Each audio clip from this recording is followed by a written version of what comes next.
It's time for Sports Time on Sports 56 and 98.5 FM. The first hour of Sports Time is brought to you by Lexus of Memphis. Here are your hosts, Brett Stats Norsworthy and Bryant Dacus.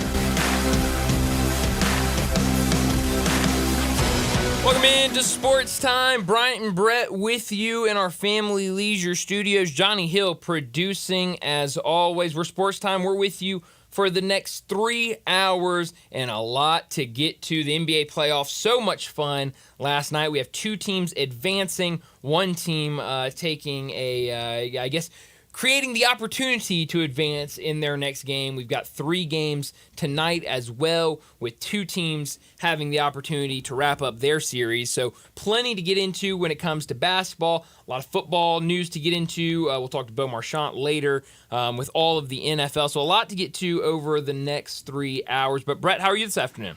I'm doing well, Brian. How are you? It's good afternoon, and Cardinals at it early today. Man, long day of baseball for the Cardinals in Motown. That's right. The doubleheader, yesterday's game got postponed, so they'll play 2 today. Jack Flaherty on the bump for the Tigers. He was talking pre-game, talking about seeing all his old buddies and all that, and how much fun that was. And so we'll see what happens with these 2 games, but Detroit has been kind of an up and down team to start. Kind of impressive, I think, with what they've been. Yeah, a great manager, and the Cardinals, kind of trying to find their way. Not a great manager, not a great team. So we'll see what happens in this series, and certainly 2 today should be fun to watch. Yeah, Jack Flaherty, was here a lot in Memphis and enjoyed watching him play, watching him develop his story with the Cardinals. And I thought he was on his way. Okay, maybe I sure didn't think he was on his way to being Bob Gibson. Sure. I didn't think he was on his way to being Adam Wainwright or Chris Carpenter, but I thought he could be Matt Morris. Yeah. Someone like that. And it didn't happen. And, he goes on in his career, and hope he stays healthy, but hope he loses today. Hope he gets knocked out here and what inning we in, first or second? One of the two. I think we're in the second inning. But, I think, a lot of injuries have kind of hampered his career and so much hope and promise from him and just could not stay consistently out there because of those injuries. And it would seem like he would start, getting close to the Jack Flaherty everyone thought they were getting, and then there'd be another setback, there'd be another injury. And so always something. Always something with him. And so I hope, going to Detroit, hopefully that works out for him. I know he's had an okay start this season and kind of still trying to get used to that team and that ballpark, that environment. So I definitely hope he succeeds, but just not today, like you said. Brian, we've talked about this before. I think it's the NBA of we're so ring driven. Now a lot of NBA players have great careers and ultimately get to to the Basketball Hall of Fame in Springfield. And look, Hall of Famer Dominique Wilkins doesn't have anything to apologize for. Sure. Charles Barkley doesn't have anything to. Sure. The list is long. Yeah.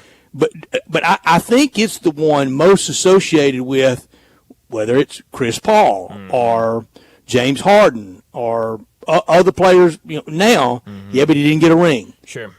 I don't know how fair or unfair that is, but it's there. And a lot of times using that Jack Flaherty was always something, and it was always something legit. I think Joel Embiid's going to join that list. Yeah, no, certainly could. And didn't participate in shoot-arounds this morning with a migraine, and so kind of who knows if he's able to go tonight. And a guy that's battled injuries not only this season but in the past. And you might be absolutely right on that. Of kind of you see a great player, but it's kind of that there's always something to him, and you can't really ever get that consistency from him because of all the injuries and all of the stuff that piles up. And of the 3 big major professional sports, NFL, NBA, Major League Baseball, the roster of NBA it's the smallest. Yeah. But yet it gets that kind of around them but he didn't win one. We don't do that to NFL guys with quite the fervor we do it to NBA guys, do we? No, I don't think so. And I mean, I think part of that is, with basketball and everybody has the ball in their hands at some point. And when you have that smaller roster, I think there's that idea of this guy is going to take over for that team. He's going to be their go-to guy, and the entire team runs through this star. And so I think you see that more in basketball than you do in football, where, it's so many guys out there. A lot of positions don't even touch the ball. And so it's a little different there. Same thing kind of with baseball. Yeah, we didn't treat Joe Thomas like that. No, not at all. Not at all. And so there's definitely the differences, and I don't know, like you said, I don't know how fair or unfair it is. I kind of lean to the more unfair, but you're right, it's there, and I don't think there's any getting away from it. Nobody ever says with Barry Sanders, yeah, but he didn't win a Super Bowl. No. Nobody. Not at all. Not at all. Nobody would even ever think of saying that. But you're right, it gets thrown around in basketball a lot, so... And baseball, for so long, for so much of its history, to get to the postseason was straight to the World Series. Right. And then, now a long time ago, the late 60s, started with the championship series, NLCS and ALCS. Now all the rounds of baseball, a great player like Ernie Banks never had a postseason at bat. Because the Cubs never made the World Series. There were no other, and that was unfair. Billy Williams on those same Cub teams, Ferguson Jenkins on those same Cubs teams, Donnie Kessler, other great players on those Cubs teams. At least now, with all the rounds of baseball playoffs, that I don't mind at all. I don't want any more expansion, but that'll happen. Expansion will happen before reduction happens. Sure, absolutely. I don't mind the rounds now, and at least with that, you're getting some guys that used to would have not ever gotten to the postseason. Yeah, no. And now they have a chance to wade through all those rounds and catch that 3-week to 4-week wave and win a title. The first championship Albert Pujols was on in St. Louis in 2006, which is not a very good team. Right. I mean, 83-win team, but they got hot at the right time. So, he never had that. Yeah, but he never – and then he won it again in 2011, but then nothing else the rest of his career. Yeah, so it's definitely, it is interesting to kind of see all of the differences that we kind of place on players and what makes them great, what makes them a Hall of Famer in different sports, and that's definitely a big one because you're right, it gets labeled on a lot of basketball players. I think we had some of this dialogue around when Dick Butkus passed just a little bit ago, and we talked about how great the definitive defensive player of his day never played in a postseason game. Crazy. Not one. Never made a playoff game. And on the offensive side, he had the definitive offensive player of his day in Gale Sayers. They just didn't have anything else around him. Crazy. And I said it a few weeks ago at the death of O.J. Simpson. One playoff game, a loss to the Steelers. Crazy. And so, it's certainly different back then and certainly different with these different I think sports. I just talked myself into expanded playoffs and everything. Maybe. You did. I always say more sports is better sports. I agree. More games is better games. How about that? Those November World Series games hit different, though. It gets a little long. It does. I readily admit that it probably wouldn't if my team were playing in that zany November 5th Game 7. Of course. I mean, that's completely different. You're, all into the fanfare and teams still playing. But, when you have no sweat in the game and you're saying, it's getting a little long. We're about another round of expansion of teams, another round of expansion in playoffs, and they go hand in hand. You get one, you're going to get the other. Oh, yeah. We do that, have a rain out or two, and we're going to have a Thanksgiving World Series game. Oh, don't say that. Don't say that. That's way too long. But, I mean, you have to pack everything in the offseason. Yeah, I mean, good you Lord, would. that would be a quick turnaround. Talk about snappy. The equipment guys would have to pack everything, Johnny. Man, you sure would. Man, that's a real quick turnaround when you really think about it, Brian. That's crazy. No. Leave the World Series and head to spring training. That's right. I mean, all in one. I mean, you Christmas and then spring training. I mean, just like that. See you in Jupiter. A day and a half break. That's right. Yeah. I mean, what a turnaround that would be. But no, those 3 games last night in the NBA, they were fun to watch. Obviously, Celtics made it look easy against the Heat. But then you had the Thunder and the Nuggets both advancing. OKC, they secure the second sweep of this first round after we saw it a little earlier with Minnesota. So I thought all 3 games were really fun to watch last night.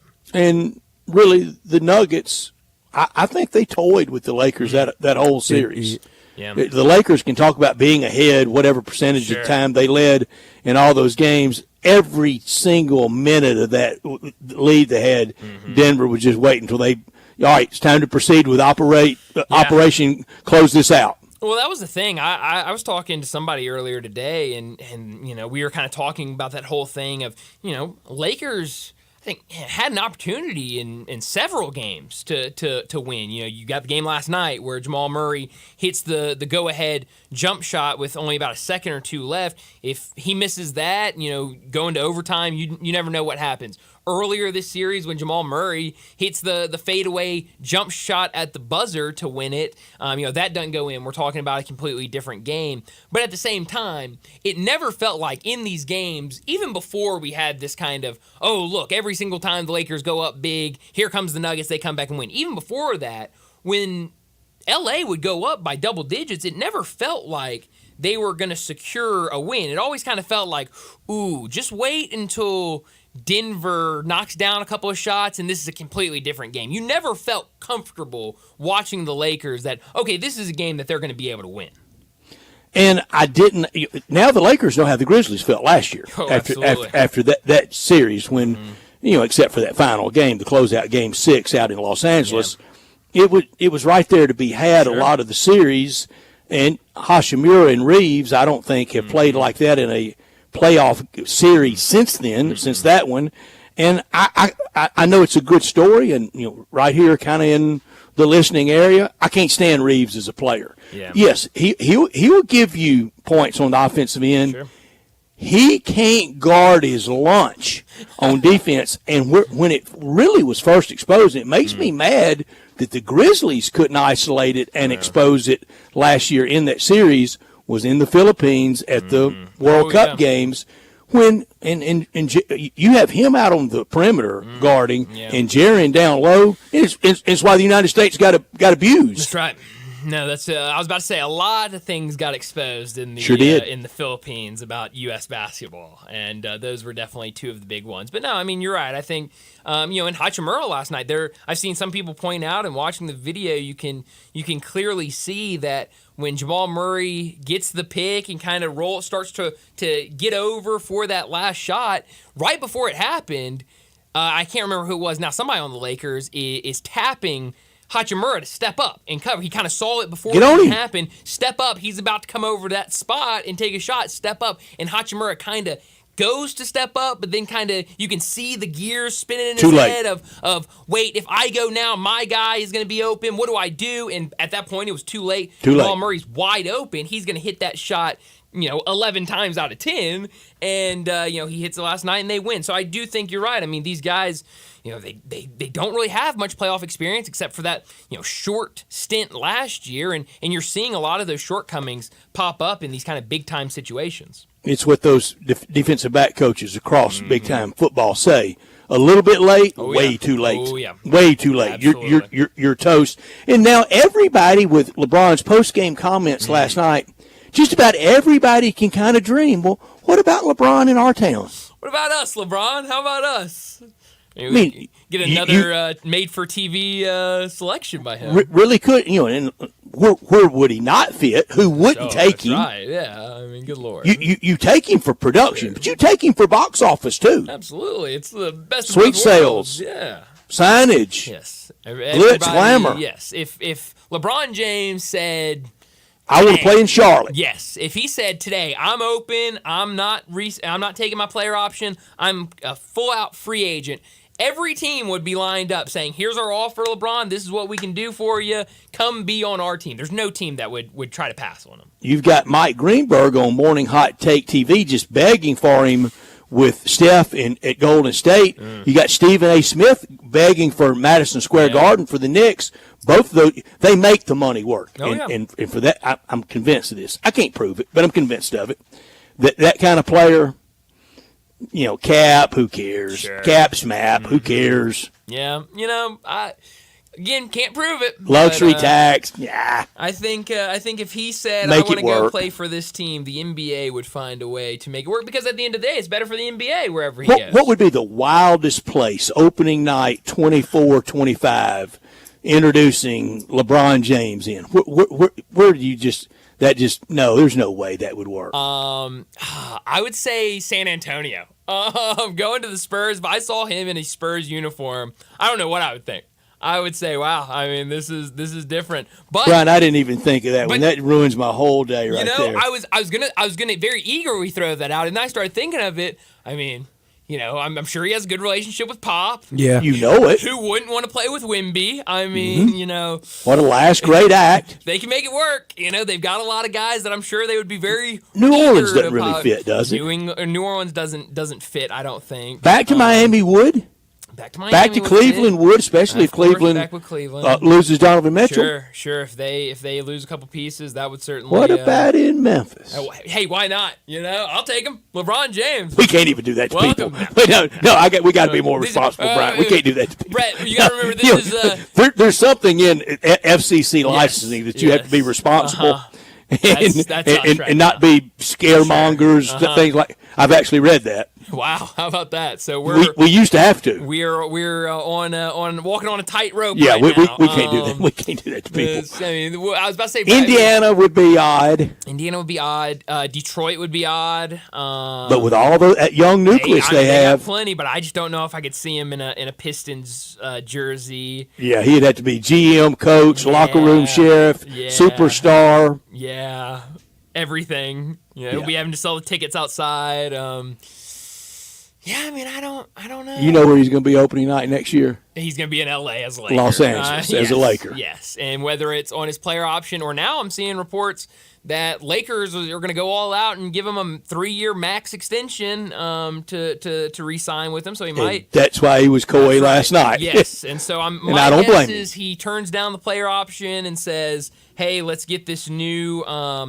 deal, and we'll be good to go. And obviously still a lot of questions. I know Darvin Ham, Jeannie Buss came out, 2 weeks ago and said, Darvin Ham, he's our guy, we're sticking with him. And now try to find an outlet that doesn't have a headline of Lakers should fire or need to fire or what's going to happen to Darvin Ham. It's the biggest question this morning. So I think that becomes the biggest question of the offseason for the Lakers. What do they do with Darvin Ham? I don't know where the Lakers rank in priority in Los Angeles right now in that huge areas, but they're not number one. No, they're not. Certainly not number one. But I don't know where they are. So it's going to be an interesting offseason, I think.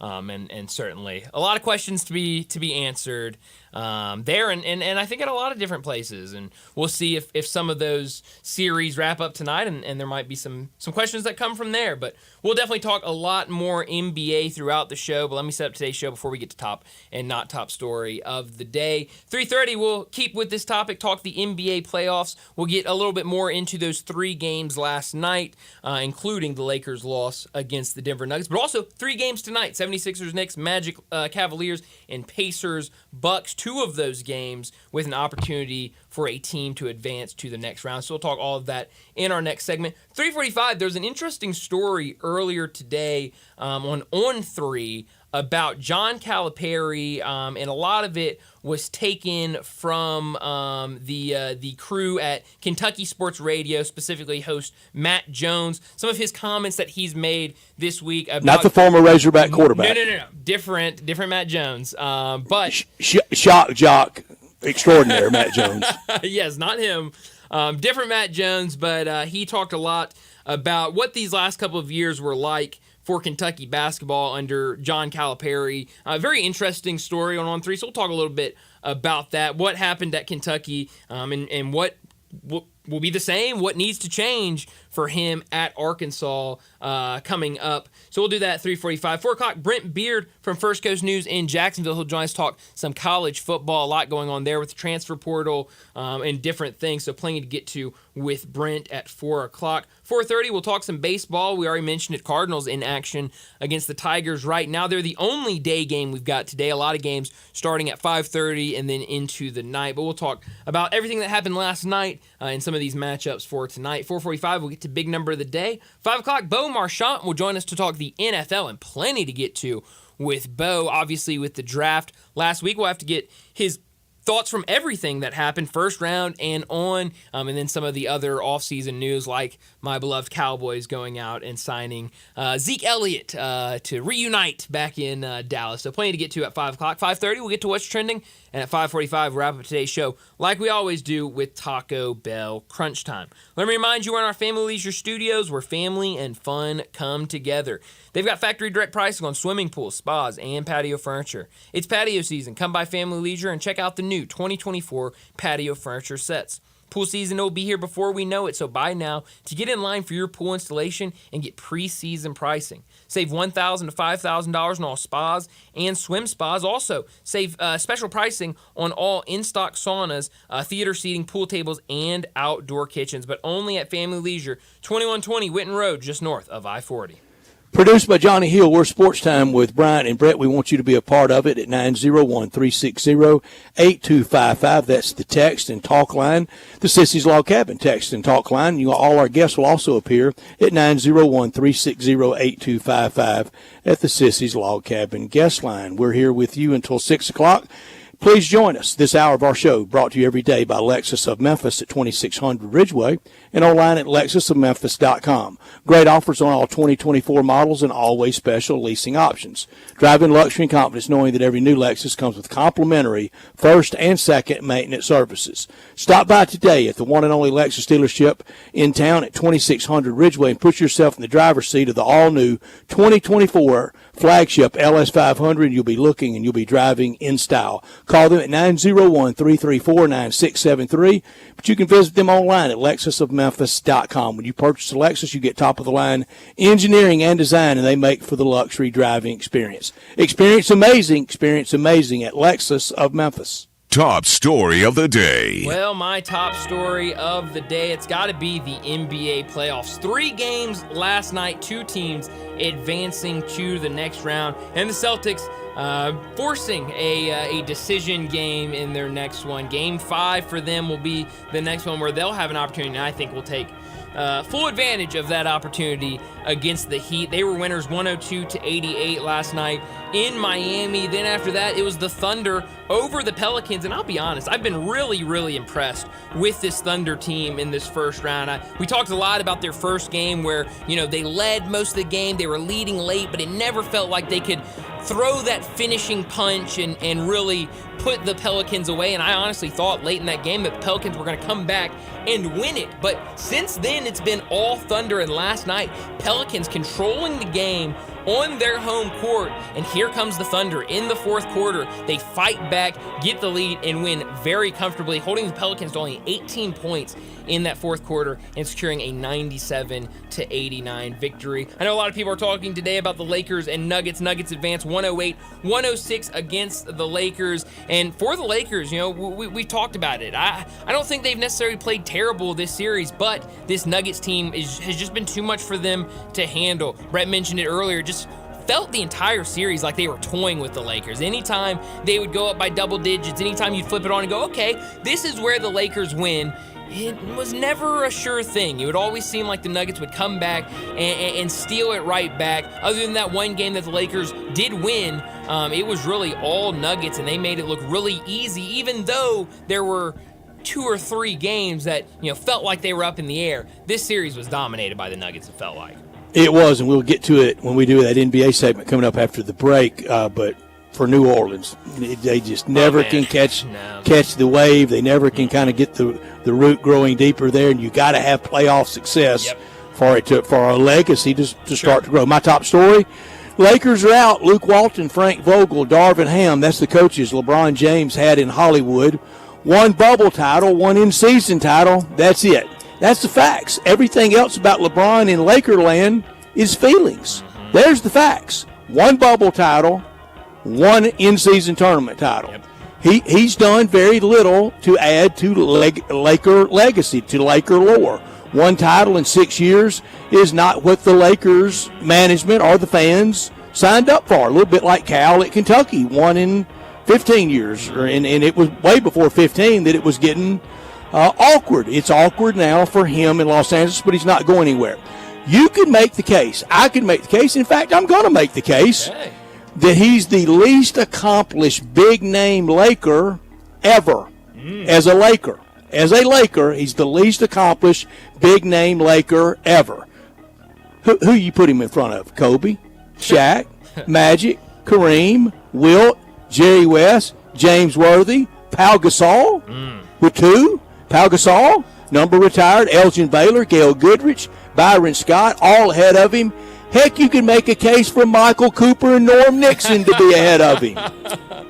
The list is long in L.A. I mean, they have legends. Not top story of the day. Well, my not top story of the day, it's got to be all the injuries in this NBA playoffs. Last night we saw it with Kristaps Porzingis, who suffered a non-contact injury, and we'll see what comes about that. But some games coming up. Joel Embiid, he missed shoot-around this morning ahead of tonight's game with a migraine. We still don't know yet if he'll be able to play tonight. The Clippers rule out Kawhi Leonard for Game 5 tomorrow night against the Mavericks. Can this Clippers team continue to play like they've been playing without Kawhi and try to win another one against the Mavericks? And then from a coaching front, who knew a couple days ago that we would be talking about coaching injuries? But Chris Finch, the head coach of the Timberwolves, he's going to have surgery after that Achilles that collision with Mike Conley. He got dropped. Yeah, so, it was bad. It was ugly. It really was. So who knows if he'll be able to be back out on the bench after that surgery. So a lot of injuries around the NBA as we get deeper and deeper into these playoffs. My not top story, we're kind of collectively all doing it again. We're buying hope. We're buying hype. The scheduling news, the puffery for next year begins. People already talking about second weekend next year for the Tigers. It's always next year for the Tigers. We are still far closer to the unmitigated disaster of the 24 season ending than we are to summer school beginning and the roster being assembled. But here we go again, and it's largely us in the media driving. I'm not going to do it. When there's Tiger news, I'm going to talk about it. I'm going to talk about it in the best possible angle. But to start talking second weekend again, I know Joe Lunardi loves him some Penny Hardaway, and he's got him in that bracket. But where they are in that bracket doesn't guarantee anything but first day or the first weekend. It doesn't guarantee the second weekend. I know people largely, both in the media and fans, are doing it in the name of being supportive. I know that they want to cheer for the team, but I think they're harming Penny Hardaway doing all this. Let's let it breathe a little bit. Let's do something like win the 3 bye games next November.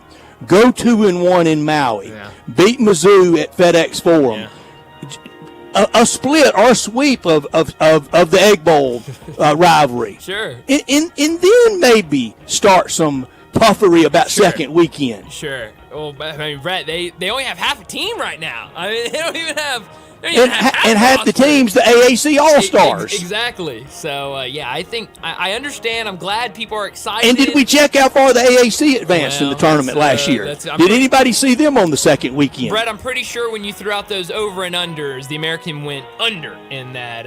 I did. At 1.5, and I won on the under. You did. At 0. Yes. Way under. It was an easy under for you, Brett. Stop the second weekend stuff. You're not doing Hardaway favors with that. No, I'm absolutely with you on that. Well, that'll do it for top and not top story of the day. Let's go ahead and get to our first break, and when we come back, we'll talk a little bit more about the NBA playoffs. That's next on Sports Time. Add a little fun to your lunch break. Join Johnny Radio for Sports 56 Happy Hour from 11 to 1 every weekday on Sports 56 and 98.5 FM. Hi, folks. Bob Burkheimer for Sunrise Buick GMC Truck. What a great time to buy a new or used car or truck and save money at Sunrise. The largest selection in over a year, over 500 new Buicks and GMCs to choose from, an $8 million used car inventory. See them all at sunrisememphis.com. Factory rebates up to $6,000 and Sunrise discounts high as $10,000. Immediate financing available with loans low as 0% on select models. Cars and trucks under $10,000. When it comes to selection and savings, it doesn't get any better than this, partner. Come on in and save some money at Sunrise. Coming to Pike, Wolf Chase, and Collierville. For more than half a century, contractors and trade professionals have relied on WeatherGuard for heavy-duty truck and van storage equipment, not just to protect their valuable tools, but to protect their professional reputations. For pros, the WeatherGuard badge makes a statement about what drives them. It says, "Bring it on. Been there. Done that. We've got your back," without saying a word. And the folks at WeatherGuard, they're just as driven as the hardworking pros they serve. See what it means to be driven at weatherguard.com. Looking for sports in all the wrong places? Try the Owner's Box Sports Bar and Grill in Lakeland Town Square. Fun, friendly, exciting, and comfortable with wall-to-wall TVs for all your favorite games, 24 taps for all your favorite beers, including NA and local craft beers, and an in-front-of-the-wall full bar for all your other favorite beverages, including a full wine list. Add in an upscale menu, patio seating, daily specials, and events, and you found all your sports in the one right place. The Owner's Box Sports Bar and Grill in Lakeland Town Square, Highway 70. Challenging, purposeful, rewarding. I was the only female in my class, so I call them my brothers to this day because they supported me, they helped me. Like, I couldn't do pull-ups. I went to the gym, we worked out together, so it was fun. We have the unique opportunity as deputies of interacting with people at some of the worst and sometimes most transitional or pivotal moments of their lives. Come join our team, become a patrol deputy with the Shelby County Sheriff's Office. All 650 acquisition B, 30,000 miles per year, 20 cents excess mileage. Forte RE756 120, MSRP 22,320, EV6 P56 03393, MSRP 50,200. Telluride RG5 1041, MSRP 37,935. Includes all rebates and incentives. Must finance through Hyundai. Excludes tax, title, and license. See dealer for complete details. Offer valid through 4/30/2024. Dealer stock only. Hey, Jeff Allen, what's happening over there at Gossett Kia South Mount Moriah Wonderland? Randy, we are making magic on Mount Moriah. 2024 Kia Forte LXS 41 MPG Highway, $199 a month, $34.99 due at signing. 2023 Kia EV6 Win, $249 a month, and a 2024 Telluride LX front-wheel drive, $369. Both $39.99 due at signing, all 24-month lease. And 0% for 48 months on 2024 EV9, and always get peace of mind with a 10-year, 100,000-mile powertrain limited warranty. So whether you live in Horn Lake, South Haven, Olive Branch, or Memphis, you'll be happy at Gossett Kia on Mount Moriah. So get over there, Gossett Kia South, 2680 Mount Moriah or KiaMountMoriah.com. Ole Miss Rebel Yell is back. The Rebel Yell Hotline Radio Show is back on WHBQ Sports 56 and 98.5 FM. Every Monday night at 6, hear the latest news on your Ole Miss Rebels with Yancey Porter with 24/7 Sports, former Ole Miss defensive tackle Mike Fitzsimmons, Gordon Ford covering SEC Sports Call, and former Ole Miss baseball announcer Gary Darby. From kickoff to free throw to extra innings, your Ole Miss sports on the Rebel Yell Hotline Show right here Monday night at 6 on Sports 56, 560 AM and 98.5 FM. Your Mid-South Sports Station. Sports 56 traffic.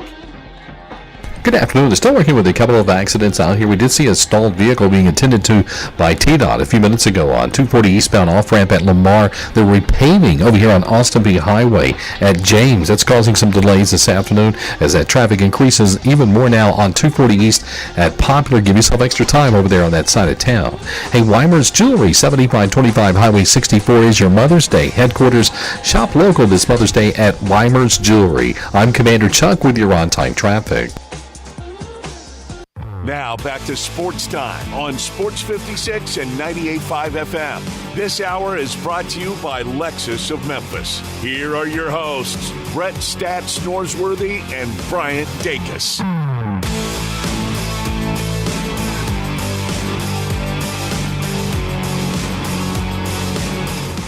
Well, the NBA playoffs, they roll right along. We had 3 games last night. We've talked a little bit about all of them. Celtics 102-88 over the Heat. Thunder 97-89 over the Pelicans. Nuggets 108-106 over the Lakers. Thunder, they advance to the next round, and they will face the winner of Dallas and the LA Clippers. Brett, this young team looked good first round against the Pelicans, but this is a Pelicans team without Zion that has kind of struggled in his absence. How do you think this young Thunder team fares against one of these kind of, older, more talented teams in the Mavericks or the Clippers? Don't wake them up is the main thing. Yes. Just let, you they don't like sitting, and they're going to have to sit a while before it gets settled between Clippers and Mavericks because that's 2-2. Next game's not until tomorrow night in that right, one. yeah. That gets it to 3-2, but we know it'll end by Sunday because they wrap up everything in a 2-week realm. So they're going to have to sit a while, and that may not be a good thing for a young team that wants to stay on that monster roll with that average age of just infants out there in NBA wise. I love it though. I like the energy there. I know we can do that in Memphis next year with a much more experienced team than that. The Grizzlies can make that comeback next year. I'm convinced of it. Watching these games, there are teams that are ahead of Memphis in the West. Sure. But it's not light years if healthy. If healthy. Now you have, more tumult like this year, and you get it wrong in the acquisition of the big, and we could be left wondering. Yeah, no, you're definitely right. And so I think wondering as in aimlessly, not wondering, scratching our head. Yes, no. I think, you look at this Grizzlies team and, you watch the Thunder, and especially early in that first round, I think you're going to see it, especially at the start of the second round, you're kind of seeing them trying to figure things out. You're seeing them kind of go through that process of, we have never been here before. Let's figure out how everyone says it's a different game once you get to the playoffs. It's much more physical. A lot of, things go that don't go in the regular season. And you've seen them have to figure that out. Now they figured it out by winning. They'll probably face some adversity in the next round, whether they get Dallas or the Clippers. How do they answer that adversity? Well, with the Grizzlies, they already have those guys. They already have those guys that are going to be leaders next year that have faced those adversities, that have been to the playoffs. And, I mean, when you can rely on Ja, Dez, and Jaren. Hurricane on and off the That's court. right. And then you've got Marcus Smart, who's been there with the Celtics. You've got plenty of guys that have experienced that before, and even some of these young guys that you'll have to rely on off the bench, they can guide them. I definitely feel good about the Grizzlies next year. Obviously, a healthy team once they get to the playoffs. Yeah, and if they're not, then all this looks and sounds foolish. I didn't redirect it back to you yesterday when I asked DeMichael Cole from the Commercial Appeal, when he was so kind to join us, the percentage of Marcus Smart being back next year. He said 60. He did. He was very, very positive. That's a long way from 100. Sure is. But What's yours? Better than 50%. I'll be honest, I was surprised when he said 60. I would say it's probably, I think it's about 50-50. I could see them trying to find a way, especially, I think a lot of it has to come down to what do they decide to do trying to get it big. I'm going to go with DeMichael. Yeah. I mean, I think. Feels like it could be more than that. And I think before we talked to DeMichael, I think would have said it would have been more than that. I think I would have sat it at 80 or 70% back. I mean, you just got this guy. Last year was a wash of a season. I think anyone, yes, that means anyone should be in the right deal. I don't want John Conchar in the wrong deal. Yeah. Well, and I think that's partially why I'm at 50%, because I do think if they decide, hey, look, we're going to go and we're going to try to get our big for next year in a trade. I think there are some good bigs out there that the Grizzlies might have their eyes on. Exactly. And I think Marcus Smart is a guy that they would probably part with in order to get a big guy in. This ain't fantasy football. You got to give up something. So that's the one way I could see it. But like you said, I mean, you just got him. You had this idea of what he could be with Ja on the court, with Desmond on the court, with Jaren on the court. And for the most part, either Marcus Smart went on the court, or when Marcus Smart was on the court, most of the other guys weren't on the court. And so you still haven't seen what that looks like as a whole. We don't know. No. We never saw it. And I think it's unfair to say, oh, just get rid of him after one season when you really don't know how he works with those guys. I hated New Orleans went so meekly into the night. Sure. It wasn't much of a series. No. And, it was without a big star, but they're always without him. I mean, and it's not his fault. It's not castigating anyone. It happens. I understand that. But it's just always something that's forever gotten basketball in NBA in New Orleans. It has, and and they can't catch that spark. Right, and it really felt like this year was going to be that year, and Zion has been healthy for a lot of the season, especially down the stretch. He goes into that that game, the play-in game, and looks really good, playing really well, and then just like that, it's all gone. And, there was kind of hope maybe he could come back if they get, win that second play-in game and get into the first round. Maybe he can come back, and we just haven't been able to see him. And it's a shame because you see the talent there in Zion when he's on the court. The problem is he's never on the court. Not enough, and not when it matters. Yeah. And what wasn't at Duke? Again, can't help it. That's not criticism. Right. We're talking about facts and feelings. That's the facts, Jack. It just is. And this is not a lot of comfort, but for Grizzlies fans, diehard Grizzlies fans, day one season ticket holders, those fans, we're light years ahead of New Orleans as a franchise. Yeah. In success, in arena, in organizationally, light years ahead. Yeah, no, I'm with you. I think definitely ahead of them. And so, I think we talk about it. There are teams, especially that group. I remember when we talked about it during the play-in game. I mean, what team out of those play-ins, either the teams that got out of it or the teams that lost in it, are you really scared of next season? Maybe this year, okay, some of those teams can maybe scare you a little bit. But next year, how many of those teams are you scared of if you're the Grizzlies? I don't think you're scared of any of them. Now you get to the regular teams that are in the playoffs, and I think there are a couple of teams that you're probably scared of. Denver, certainly, with what they've done. Maybe Minnesota with what they have kind of turned into. But I think there are a lot of teams that you would say the Grizzlies either are right there with them or even better than them. And for NBA in New Orleans, I don't know that it can ever really move up because New Orleans is two things. I think New Orleans Saints football, and then just a little bit behind it, LSU football. Oh yeah. Football is king down there. Hard to crack through when you don't have playoff success because this we know it with the Grizzlies. That's where the city gets on fire. That's where you really get the root going and can harken back.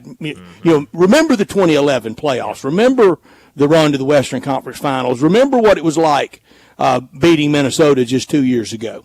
Yeah, well, and I think, a good example of that is, talking to Keith last week, and that was before that series went to Orlando, and he was telling us, 3-4 years ago, if you're walking down the street, you don't hear many people talking about Orlando Magic basketball. You don't see many people wearing their Orlando Magic gear around town. It's just kind of, they're there. They're not very good, whatever. But now that this team's playing better, now that they're in the playoffs, walking down the street, Orlando Magic everywhere. Everyone has that fever. And so you have to have that success. You have to build off of it. And it seems like the Pelicans aren't able to get that. And this is definitely an opportunity that's passing them. One good thing for both places, they're not going anywhere, right. Especially David Stern. He wanted the NBA to really work in the Deep South, in Memphis and in New Orleans. Yep. I think from all I understand, Adam Silver kept right up with that, wants it to. And my theory of you want to get their amenities right.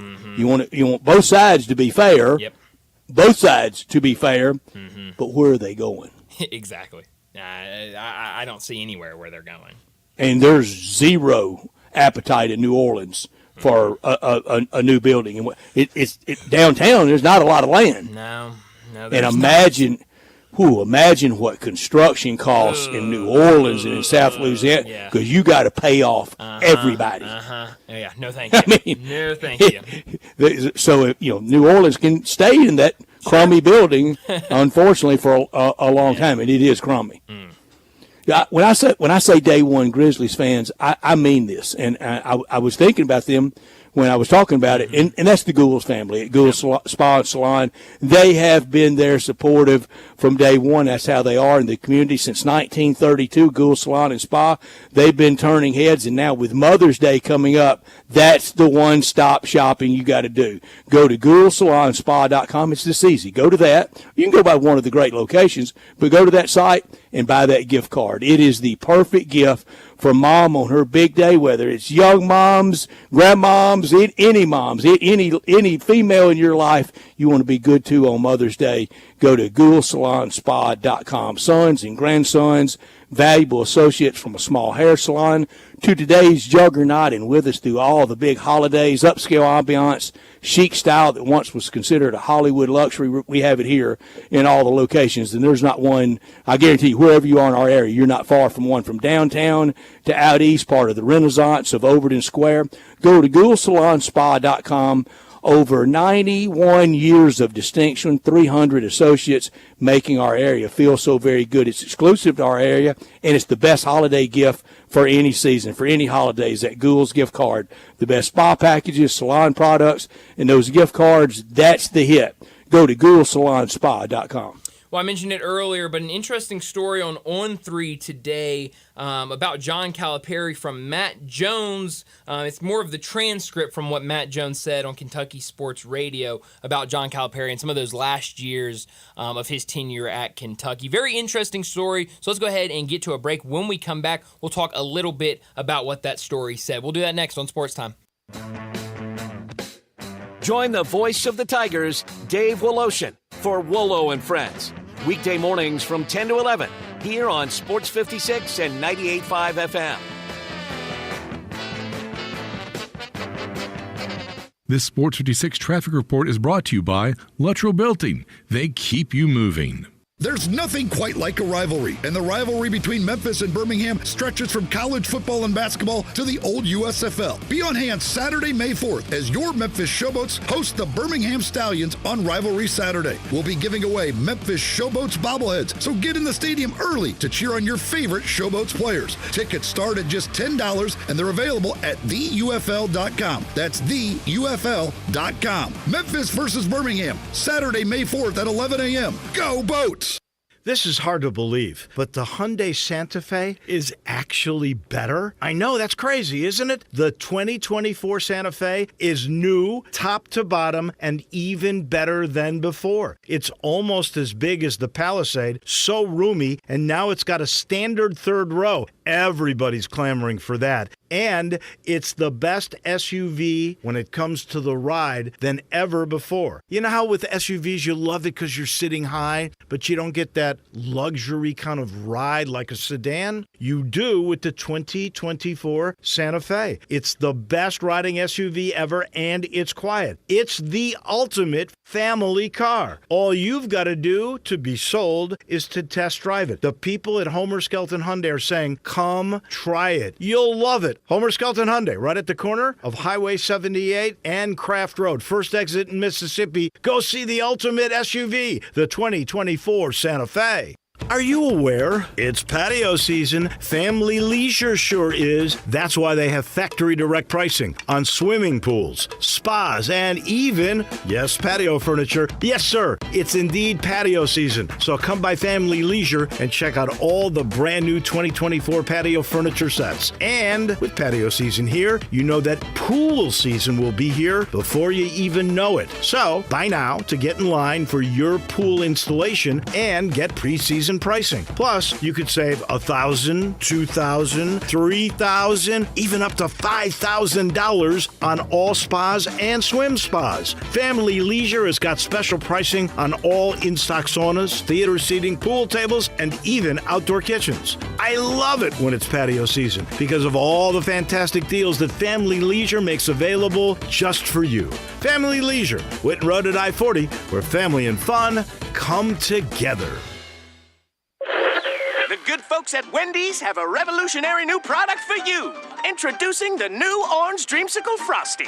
It's like a time machine that takes you all the way back to now, the year 2024. It's the classic creamy, orangey flavor you remember. Dare I say, it's new-timey. It's the flavor you grew up with, just all grown up. Head over to your local Wendy's establishment and get yours while supplies last. The new Orange Dreamsicle Frosty. Here for the now, for now. Limited time only at participating Wendy's.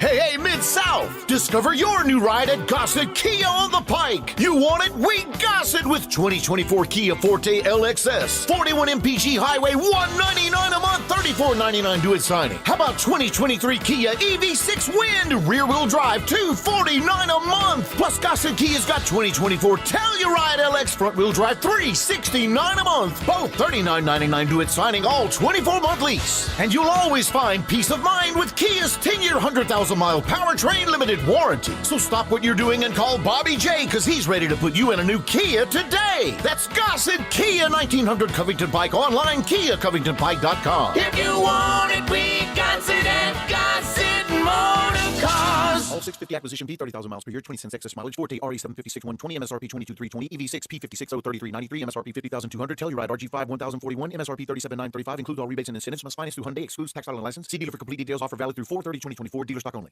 Now back to Sports Time on Sports 56 and 98.5 FM. This hour is brought to you by Lexus of Memphis. Here are your hosts, Brett Stats Norsworthy and Bryant Dacus.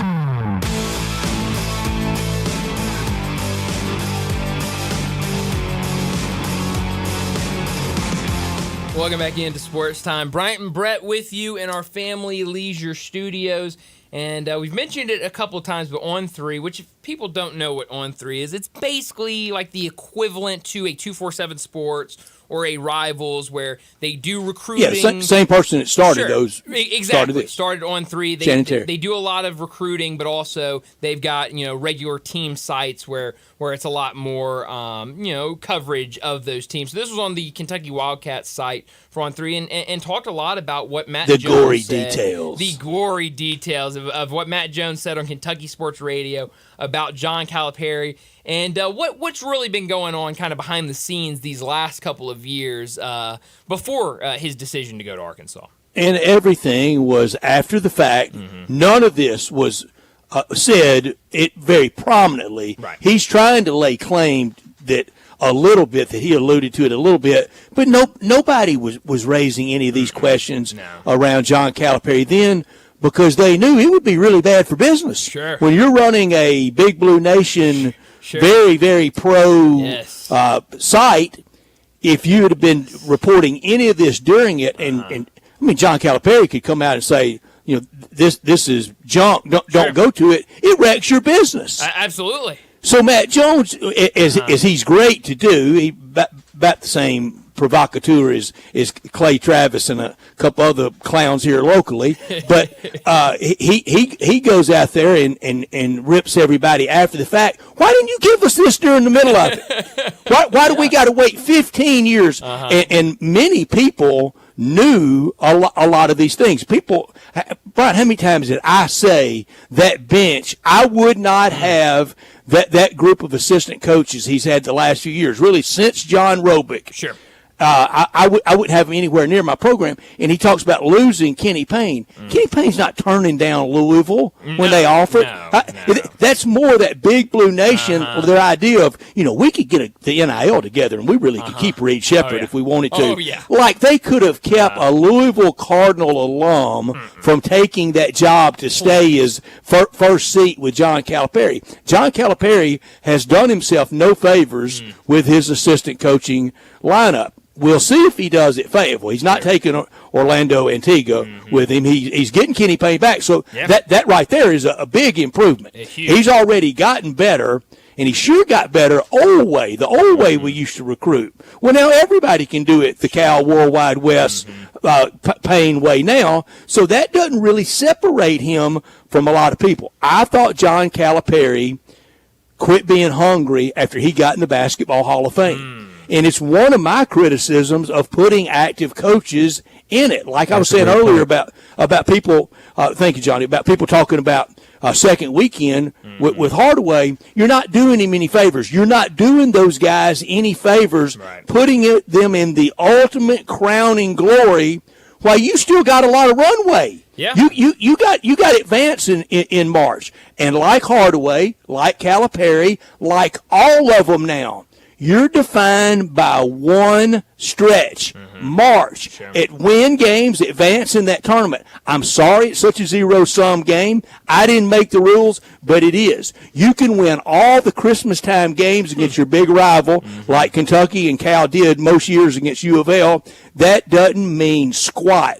You've got to advance in that tournament. And, Brian, we're going to see college football get down to that zero-sum game. Sure. It's going to be playoffs or we're ready to make a change.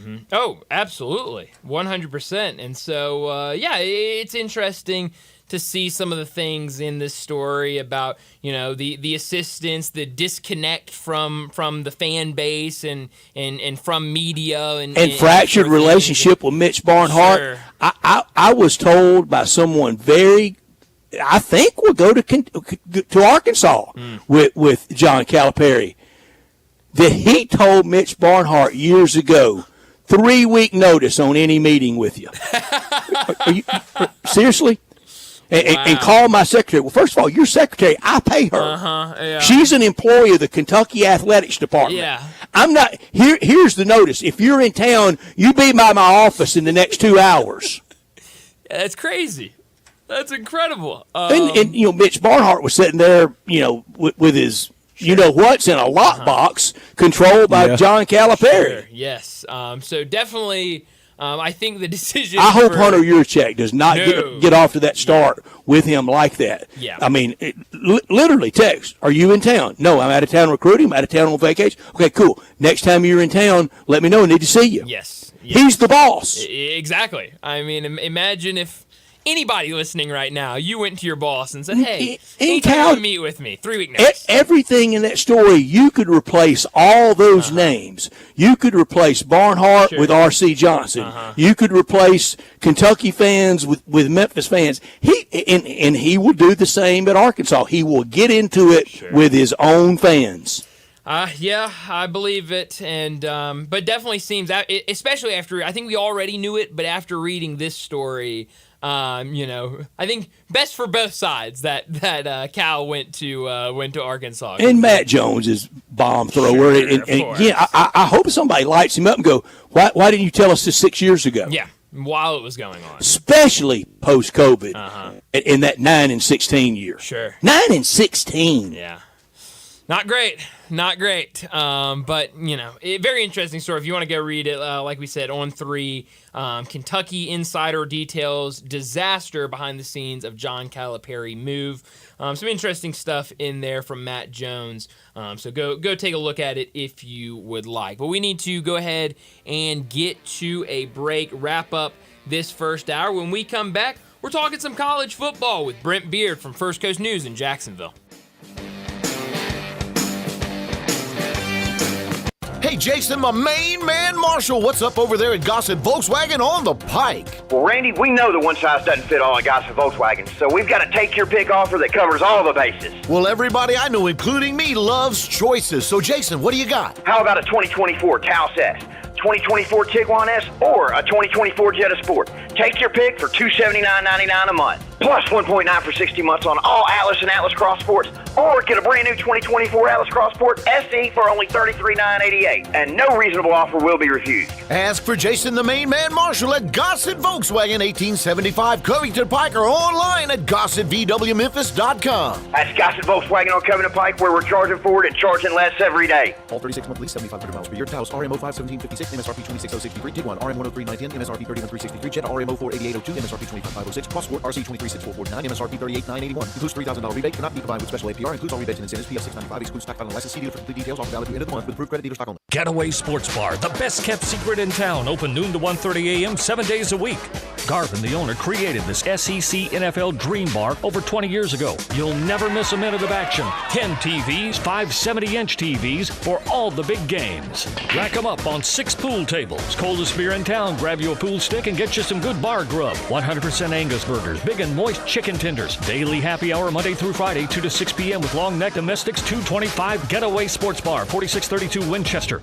Hi, folks. Bob Burkheimer for Sunrise Buick GMC Truck. What a great time to buy a new or used car or truck and save money at Sunrise. The largest selection in over a year, over 500 new Buicks and GMCs to choose from, an $8 million used car inventory. See them all at sunrisememphis.com. Factory rebates up to $6,000 and Sunrise discounts high as $10,000. Immediate financing available with loans low as 0% on select models. Cars and trucks under $10,000. When it comes to selection and savings, it doesn't get any better than this, partner. Come on in and save some money at Sunrise. Covington Pike, Wolf Chase, and Collierville.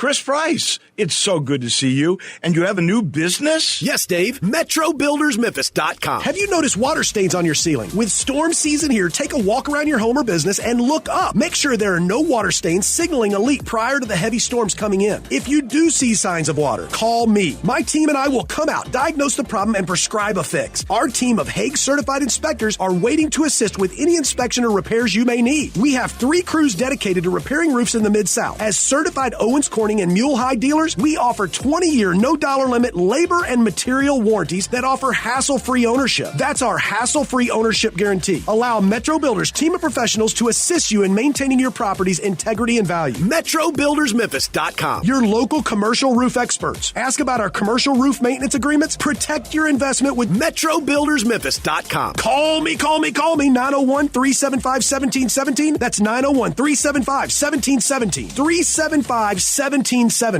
Simple, smooth, and every sip as easy as the last. Tito's handmade vodka tastes just as good with tap water as it does your favorite mixers. Back in the day, Tito distilled, hand-bottled, taste-tested, sent out to a few friends, then taste-tested again to give you the finest juice around. No frills, no flavors, no fancy labels, just the good stuff, just Tito's. For recipes, videos, and more, visit Tito'sVodka.com. Distilled and bottled in Austin, Texas, 40% alcohol by volume, namely 80 proof, crafted to be savored responsibly. It's time to get charging in your new Charger from Gossett Chrysler Jeep Dodge Ram Fiat on the Pike during our Dodge Power Shot days, and it's your last call to charge forward and pay less. New 2023 Dodge Charger SXT, we Gossett at $27,599, $27,599 or $419 a month. That's $10,000 off MSRP. Plus 2023 Dodge Charger Scat Pack now $7,000 off MSRP or $659 a month. And get to Gossett during Ram Truck Month. 2024 Ram 2500 Tradesman Crew Cab $6,000 off MSRP. Plus 0% for 72 months on select models. So drive past the rest and come to the best. Gossett Chrysler Jeep Dodge Ram Fiat on the Pike. Online, GossettMotorCars.net.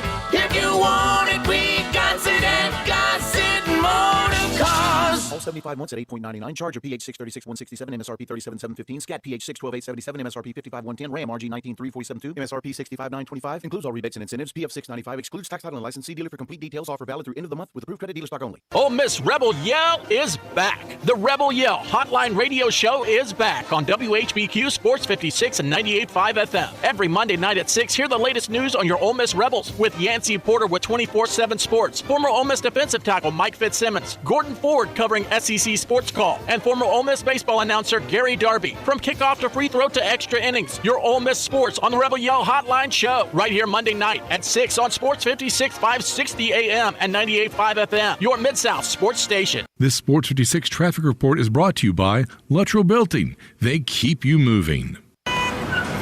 Sports 56 traffic. Good afternoon. It has picked up quite a bit, actually, going outbound Sam Cooper. That's what we're looking at live right now here at Perkins up by Highland, continuing back towards the interstate. A little bit of radar today out there on I-40 in Fayette County. We appreciate all the calls. Again, be careful as you pass 269 out there headed towards Fayette County, leaving Shelby County. Hey, 24/7 reliable crane and rigging services here in Memphis. Tomahawk Crane and Rigging. Check them out at tomahawkcrane.com. I'm Commander Chuck with your on-time traffic.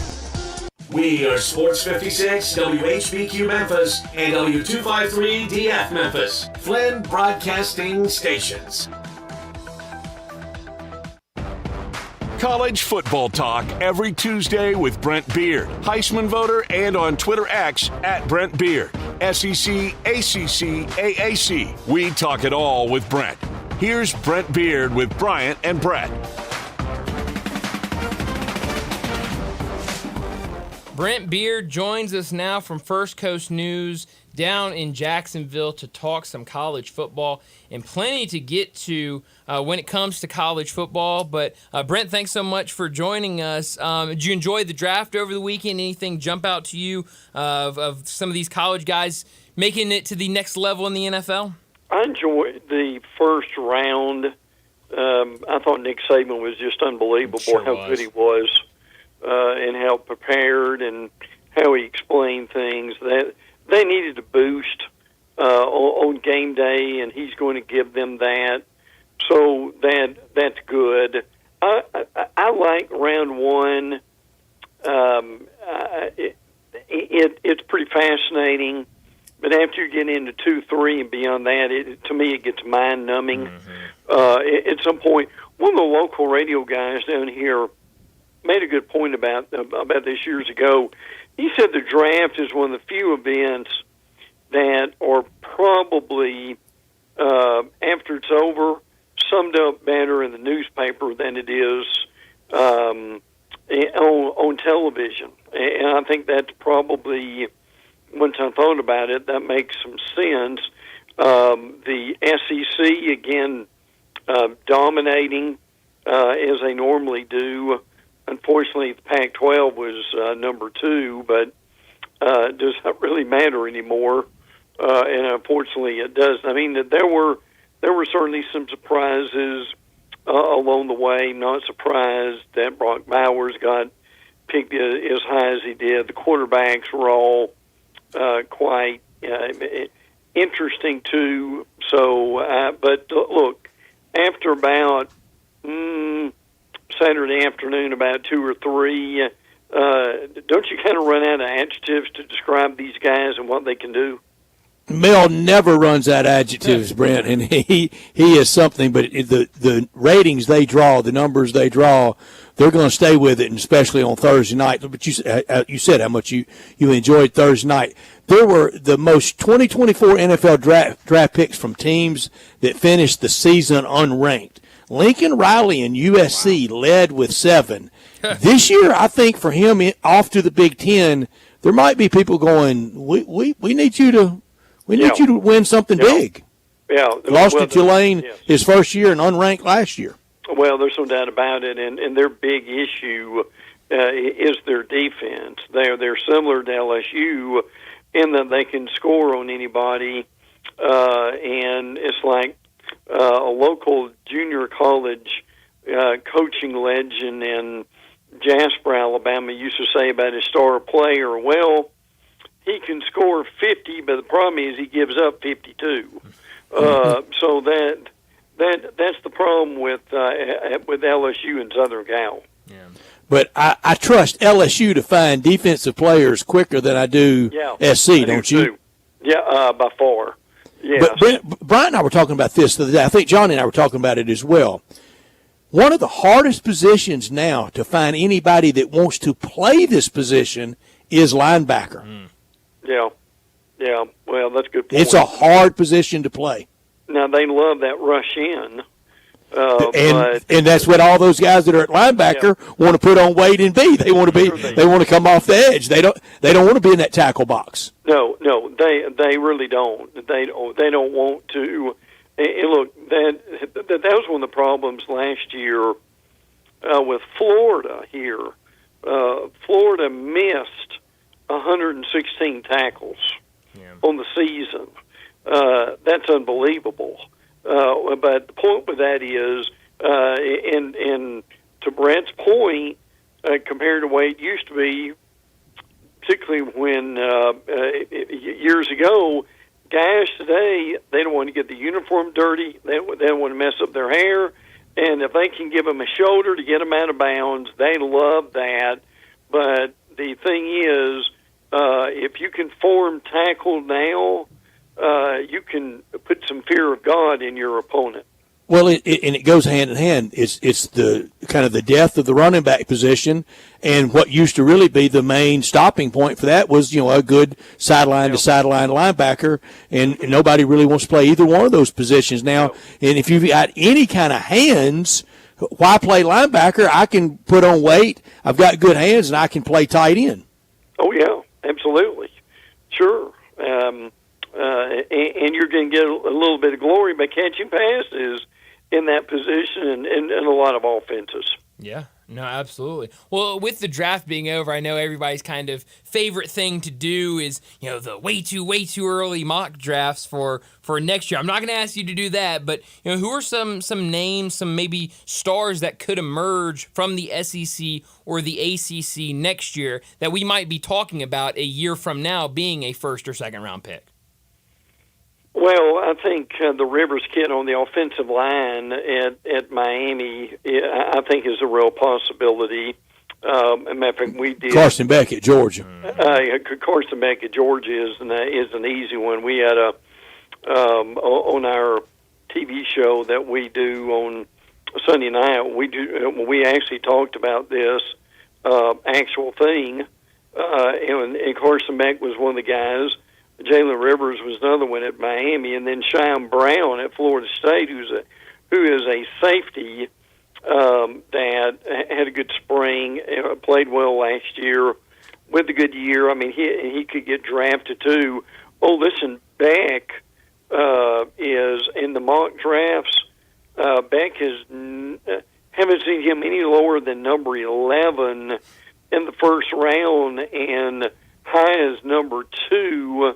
And a little bit of talk that if he has a good year, that he could be the number 1 choice in the first round. Now, I'm not sure that's going to happen. Not saying it's going to be, but with as well as he's done on one of the best teams in America, that could happen.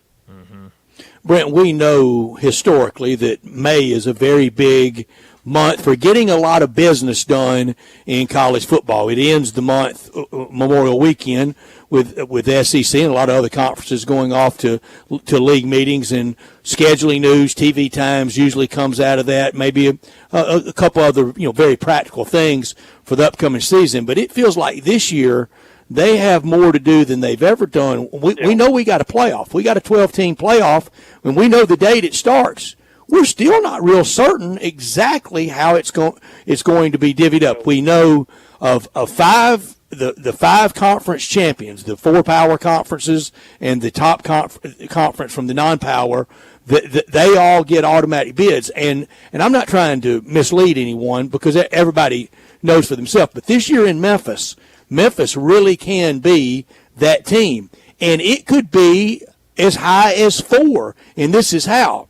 I think this year in the Big 12, if they had a couple of even not so ugly non-conference losses, say Oklahoma State lost week 2 to Arkansas in Stillwater, and then they had a 2 or 3 loss, kind of everybody does that to themselves, beats everybody else, and they're the conference champion. Well, they wouldn't be seeded ahead of Memphis. Memphis could be the 4 seed. Oklahoma State would go to 12.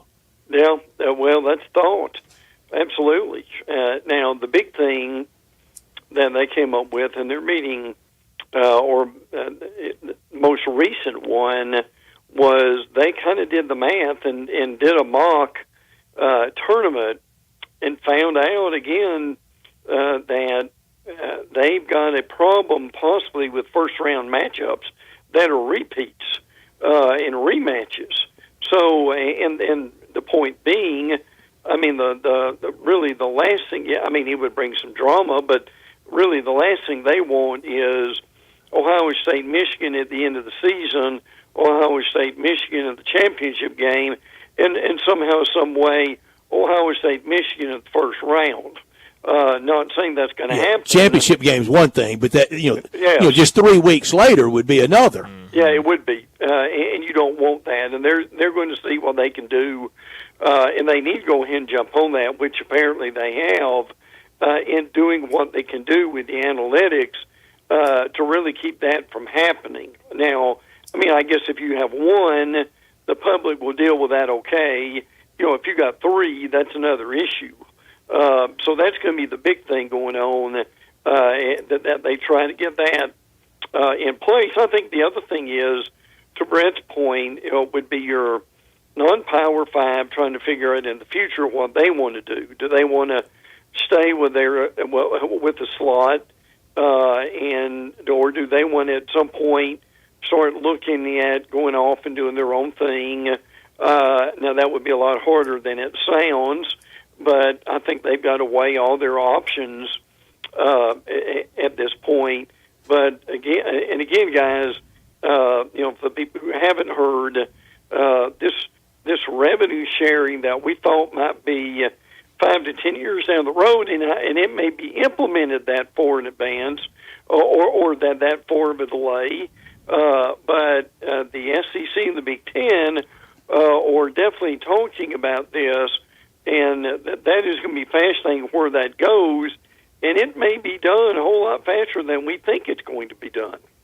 this year with the calendar, with a really, really late Thanksgiving's not until Thursday, November 28th. The big rivalry weekend is that weekend, with most of those games being played on Friday the 30th, some the day after Thanksgiving, on Saturday the 30th, some being played on Friday the 29th. So the next weekend's conference championship games, you could have rematches, big nuclear club rematches in 3 weeks, from the last weekend in November to 3 weeks later and on a campus. And what if the team that won the regular season game, but then they lose in the conference championship game, they're seeded worse than the team that they beat, and then you just beat them, but you got to go on the road and play the team that just beat you. Look at the motivation for that. Oh, it'd be off the charts, would it not? I mean, all the psychological ploys would be well in place. Tell you one thing, you wouldn't need to spend a whole lot of time on the game plan by the time you got to game 3. Ought to have it down. Sure. Yeah, I think you know your opponent rather well by then. But look, and would that make for great football? Wouldn't that kind of be low to the ground, 17-14, Nash it out football? Yeah, maybe at that point that they'd seen everything. Sure. And would the defenses have that advantage in game 3? Yeah, it's a good question. Talking to Brent Beard from First Coast News in Jacksonville. He joins us every single week to talk college football. We mentioned Carson Beck earlier, as he's going to try to play his way next year as high as he can in that NFL draft. But Georgia got more quarterback news last week when Jaden Rashada, the freshman at Arizona State, entered the transfer portal, and then committed to Georgia. Obviously, I think a lot of people familiar with Jaden Rashada before he committed to Arizona State. Big, talks in the offseason about NIL deals, and his recruitment kind of became a trying to find the best NIL deal. But now he'll be at Georgia. What do you make of this move? And I think what a lot of people in Georgia think could be the future at quarterback.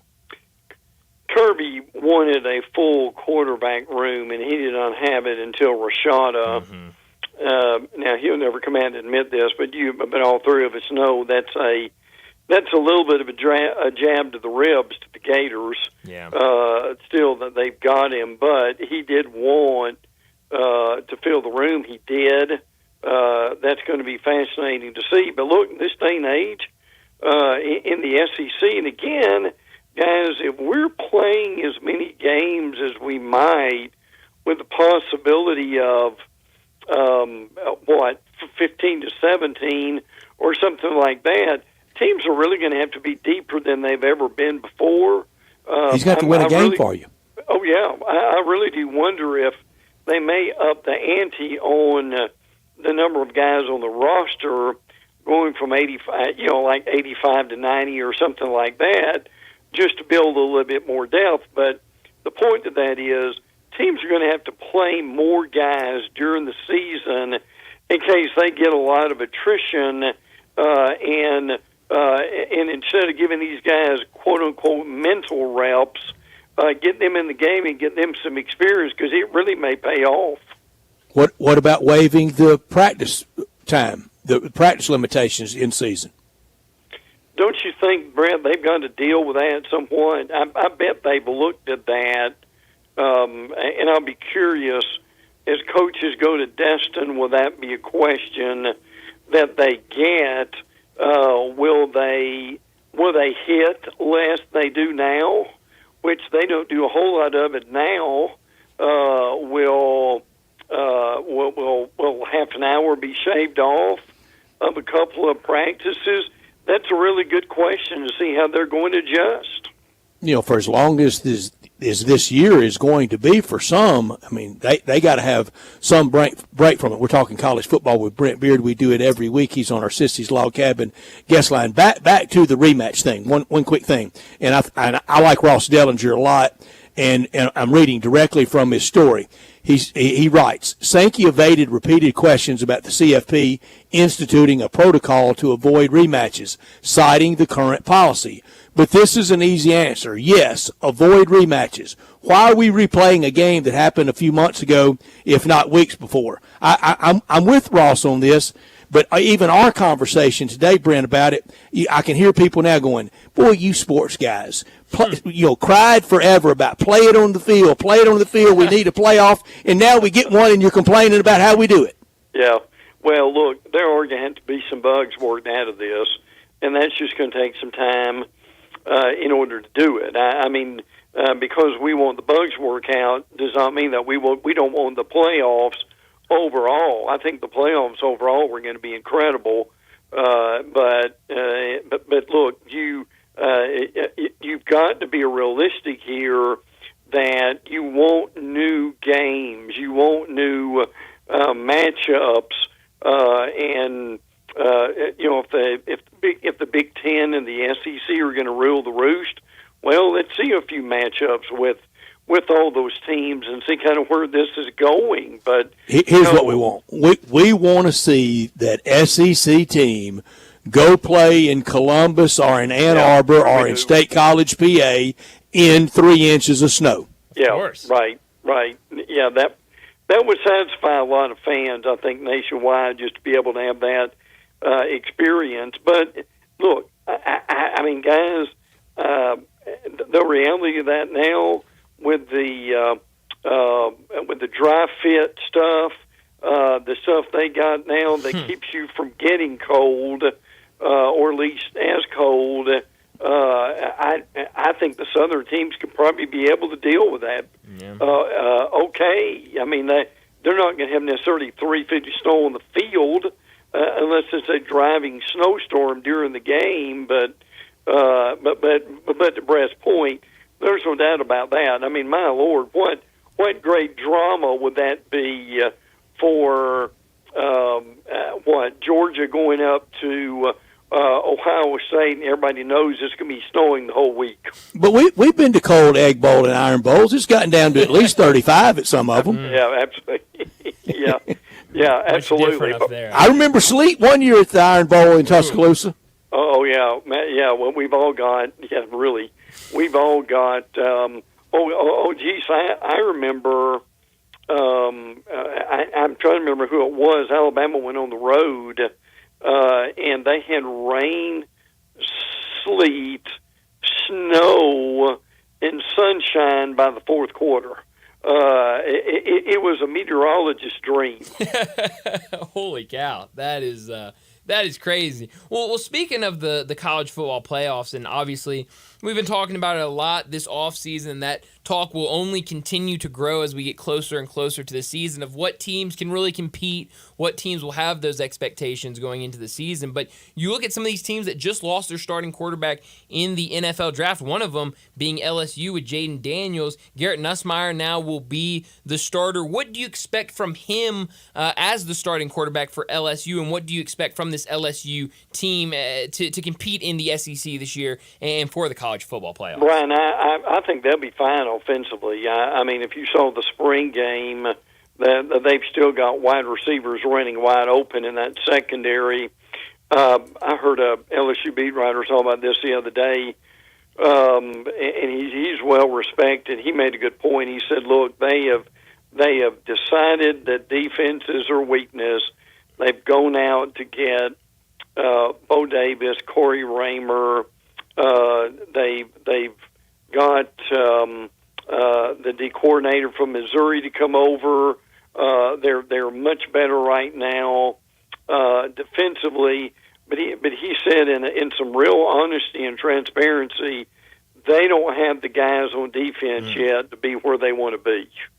So, not saying they'll be where they were last year and having to win some games 50-40 necessarily, but until they can rebuild that defense, and they are intending to do that, they're not going to be where they need to be. And guys, this beat writer made a really good point. He said they've got to be at least somewhat clicking, maybe not on all cylinders, but a lot of them, because they've got Southern Cal coming up Las Vegas in that opener, and meaning, now again, they may just have to outscore Southern Cal, But that makes for a very interesting year for them again, yes. And they couldn't outscore FSU the last 2 years opening weekend. No, they really couldn't. And FSU folks remember that very well. I don't blame them. No. And I really do wonder if they've gotten Harold Perkins in a better position, and if they had got a healthy Mason Smith at defensive tackle for LSU, would that have made a real difference for them? Mason Smith got hurt in that first Florida State game that Brent's mentioning, and never really had it together after that. So, of course, he's with the Jaguars now, and we'll see. But, yeah, going to be a lot of fascinating things for LSU. Brent, next time we visit will be in the month of magazines and and Destin meetings. Well, I'm quite excited about the magazines. I've had it. I put this in my daytimer every year. On the first day that I got the magazine from last year, and the date was May 23rd. Wow! So that's what I'm eagerly looking forward to. Look, I know it's a crapshoot, and I can tell you one thing. I started my sports career writing, and I enjoyed it. But guys, y'all understand this, but because you've all written, having to do that now with this portal thing, not ending till tomorrow, and that's going to be May 1. And you know good well that magazine comes out May 23rd. That deadline's got to be what, Brett? The end of the week? Brett, something like that? I'm with you. And imagine sports information offices on player biographies and putting together what we used to call the football book, the media guide. Oh, yeah, absolutely. Now, they get that out a little bit later, fortunately. But to your and point, a lot of it online now. Oh, yeah, no doubt. But to your I still like mine handy because I know where I'm looking for, what I'm looking for in it. And look, for the times that internet don't work, if you got a magazine by your side as a reference, that makes a huge difference. I can turn those pages faster than I can get my laptop on. Oh, isn't that the truth? Or hey, it's not faster than my 9-year-old granddaughter can help get my internet back online. She's smarter than we are, Brent. That's plain and simple. With technology, she certainly is. I no doubt about that. Well, Brent, as always, thanks so much for joining us, and we'll do it again next week. Good. Always look forward to it, guys. Take care. Thanks, Brent. Thank you so much, Brent. Brent Beard with us on the Sissy's Log Cabin guest line. All our guests appear there. Sissy's Log Cabin, the official jeweler of the hometown teams, the Grizzlies and the Tigers, part of the fabric of the community. That new location is open at Poplar Perkins at 4542 Poplar. Bill Jones and his great team here to stay. Some come in overnight and gone pretty quickly, but not Sissy's Log Cabin. They're here to stay, and they're supporters of the local teams, both Tigers and Grizzlies. And we get back to FedEx Forum, that floor seat lounge at FedEx Forum, so much fun. Official jeweler for the hometown teams, including the Memphis Grizzlies. Sissy's offers a selection of diamonds, estate jewelry, and fine gifts. The Mid-South's largest selection of one-of-a-kind jewelry, engagement rings, wedding bands, necklaces, and earrings. I know it's wedding season. Before you can get to wedding season, you got to get to engagement season. 9,000 square feet in Laurelwood with expanded lines for Rolex, Cartier, diamonds, and more. How about a nice Rolex watch for mom for a special occasion coming up for Mother's Day?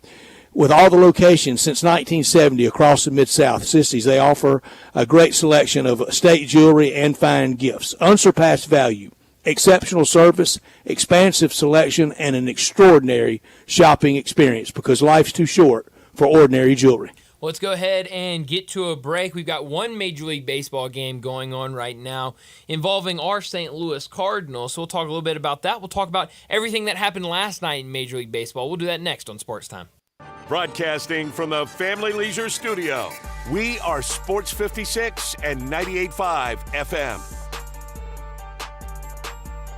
There's nothing quite like a rivalry, and the rivalry between Memphis and Birmingham stretches from college football and basketball to the old USFL. Be on hand Saturday, May 4th, as your Memphis Showboats host the Birmingham Stallions on Rivalry Saturday. We'll be giving away Memphis Showboats bobbleheads, so get in the stadium early to cheer on your favorite Showboats players. Tickets start at just $10, and they're available at theufl.com. That's theufl.com. Memphis versus Birmingham, Saturday, May 4th at 11 a.m. Go Boats!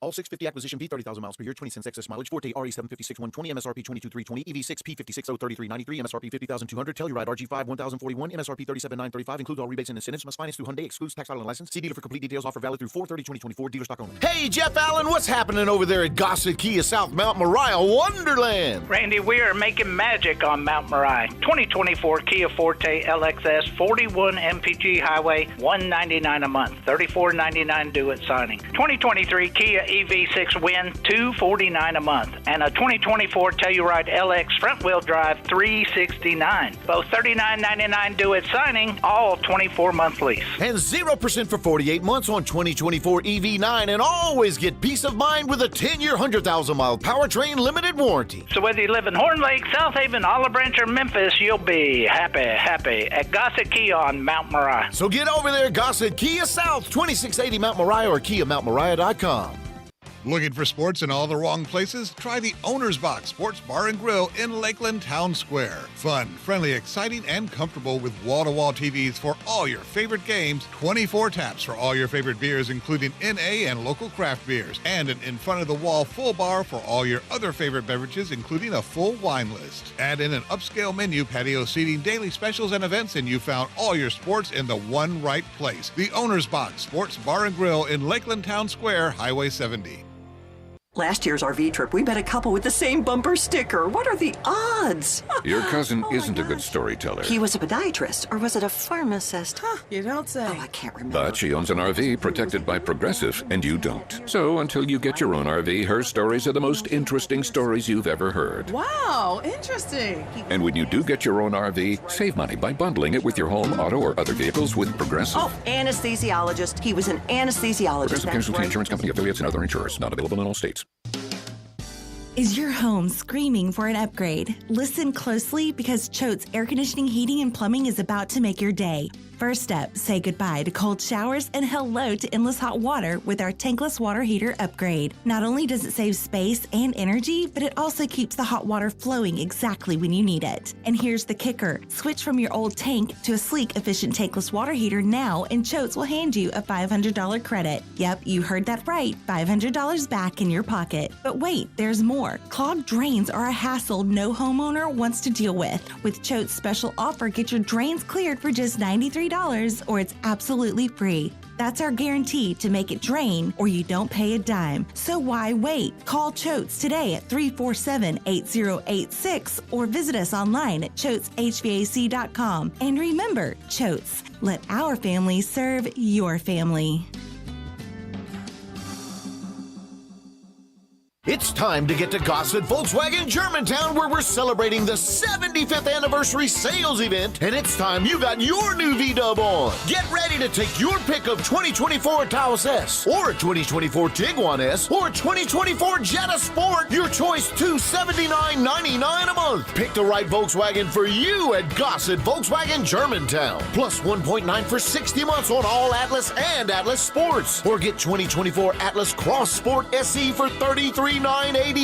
So get it done and be ready to ride at Gossett Volkswagen Germantown, 7420 Winchester Road, online, GossettVWG.com. If you want it, we got it at Gossett Motor Cars. All 36-month lease, 7,500 miles per year. Taos RMO 51756, MSRP 26063. Tiguan RM 103910, MSRP 31363. Jetta RMO 48802, MSRP 25506. Cross Sport RC 236449, MSRP 38981. Includes $3,000 rebate. Cannot be combined with special APR. Includes all rebates and incentives. PF 695. Excludes tax and license. See dealer for complete details. Offer valid through end of the month with approved credit dealer stock only. This Sports 56 traffic report is brought to you by Luttrell Building. They keep you moving.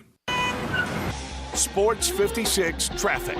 Good afternoon. It's running pretty slow over here on 240 East, right at Poplar. I know that's not going to surprise a lot of folks. The repaving at Austin Peay Highway at James. That's causing some delays over there this afternoon. Be aware of that as that traffic increases on 55 southbound coming across the bridge over from West Memphis. Weimer's Jewelry, 7525 Highway 64 is your Mother's Day headquarters. Go by and see them and shop local this year at Weimer's Jewelry. I'm Commander Chuck with your on-time traffic.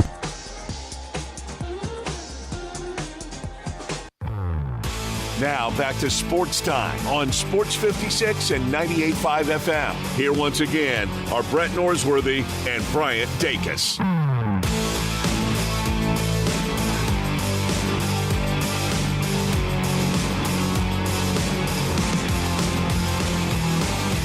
Well, Tuesday in Major League Baseball is always fun, but only one day game today, which shame on MLB for that. And the one game going on. Do I have to read the score for Cardinals and Tigers, or can I keep it to myself? Only 1-0, nothing crazy. Okay, you scared me. No. I had not checked in. But Cardinals got base runners on right now. Well, that's good. But the part I really didn't want to read is Jack Flaherty's line for today. 6.2 innings pitched, 2 hits allowed, 1 walk, 14 strikeouts. Thanks, Jack. Thanks, Jack. So he didn't become Bob Gibson with us, so we trade him, and he's going to do us like Steve Carlton did. That's right. And he is... Steve Carlton did it to everybody. Rolling today. I don't think he's done anything close to this, which for 14 strikeouts, I don't expect anybody to do that consistently at all. But going back and looking at his results from this season, he has been... he had a 10 strikeout game earlier this season against Minnesota. So he has been rolling to start the year in terms of strikeouts, but certainly a good outing for him. And the Cardinals need to get something going soon, or they'll be trying to win the second game of the doubleheader today. Do you have it up at your laptop? I do not right now. I had it up, and then I closed it because they were in a commercial, but I've watched a little bit of it. Base runners first and second. Good.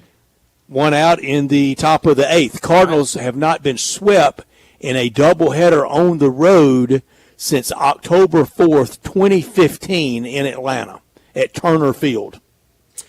Wow. Well, Brett, I do not like betting on or against the Cardinals. I feel like as a fan, that makes me just feel like dirty. I just feel like a dirty fan after that. But you have morals when it comes to betting. Thank you, Johnny. I appreciate that. Thank you. You got to have morals. If not, then what are you? You're just a dirty, rotten gambler at that point. Right. But I would love, if the Cardinals lose this first game, I would love to be able to bet on them in the second game. Last time the Cardinals played an interleague doubleheader last year, played the Yankees at Busch Stadium. It's weird, and I don't think I brought this up yesterday. I was just thinking this weekend, there was some team was playing a doubleheader this weekend, and I was like, you know what? The Cardinals have been pretty successful this year in terms of no rainouts, no postponed games. Sure, weather's been nice to them. It's been not bad enough to cancel, but April has been a bear for weather across baseball. Oh, it's been awful. A lot of cold, wet games, bright sunshine in Detroit. Maybe May will really usher in more baseball weather. I sure hope so. But definitely, first time this year, Cardinals have had to play a doubleheader, and we'll see what happens in the first one. Did you go against the White Sox last night? I did not play that game at all. I didn't even I didn't watch much of it either. But it was a good game. It was a good game. The White Sox got 2 in the bottom of the first. Minnesota matched them top of the second. Stayed tied until the 9th inning, and Minnesota really fortunate to win with the White Sox with base runners everywhere. The White Sox were going for 4 wins in a row. Crazy. Last Friday, they had 3 wins. Over the weekend, they doubled their season win total. Hey, good for the White Sox. Good for them. They found something in Kopech coming out of the bullpen. Absolutely. They sure have. And I know my brother was watching that game last night, and he was watching the whole thing and was yelling at the TV throughout the game. Give me the Connor grade on the City Connect uniforms for the Southsiders last night. He owns one. The Southsiders, he has one. He has Good one. for him. He has a Luis Robert Southsiders jersey. He sure does. Old number 74, is that right? What is it? Is that right? What is Luis? I think 74. I don't remember. It's up there big. Looks like a defensive tackle. Yes, it is, and he's a big guy. But yeah, he has a Southsiders jersey. 88 is 88. It looks like a tight end out there. Oh, John Mackey. That's right. So yeah, so he loves the Southsiders look. So it's different, but I think that's one of the better City Connect uniforms out there. It wasn't bad. No, it was not bad. No. It was not bad. When you look at some of these other ones out there, I think theirs are fine. But 16 major league games today. Mm-hmm, yeah, a lot with that doubleheader. We get more baseball, and hey, I love more baseball. Some really good matchups last night. I know I had my eyes all over that Braves and Mariners game last night that end up Mariners come back in the ninth inning, score 2 in the bottom of the ninth, and crowd rocking. Oh, it was great, and that was a really fun game. 1-0, 0-0 most of the game, and 1-0. The pitching last night across baseball, that really was good. The night to ride the under. Sure was a lot. Let's see, going through it. You've got 5-2, 1-0, 3-1, 7-2, 2-0, 3-2, 2-1. Those were a lot of low-scoring games last night. Not many overs there. No. Last night, I'm watching the Yankees game, and their relief pitcher, Dennis Santana. Yeah. Do you know what his full legal name is? Oh, man, I can't say I do. I didn't until last night watching Michael Kay. What is it? Lay it on me. Dennis Anthony Santana. His dad loved Dennis Rodman and Anthony Penny Hardaway. You're kidding. And named his son that.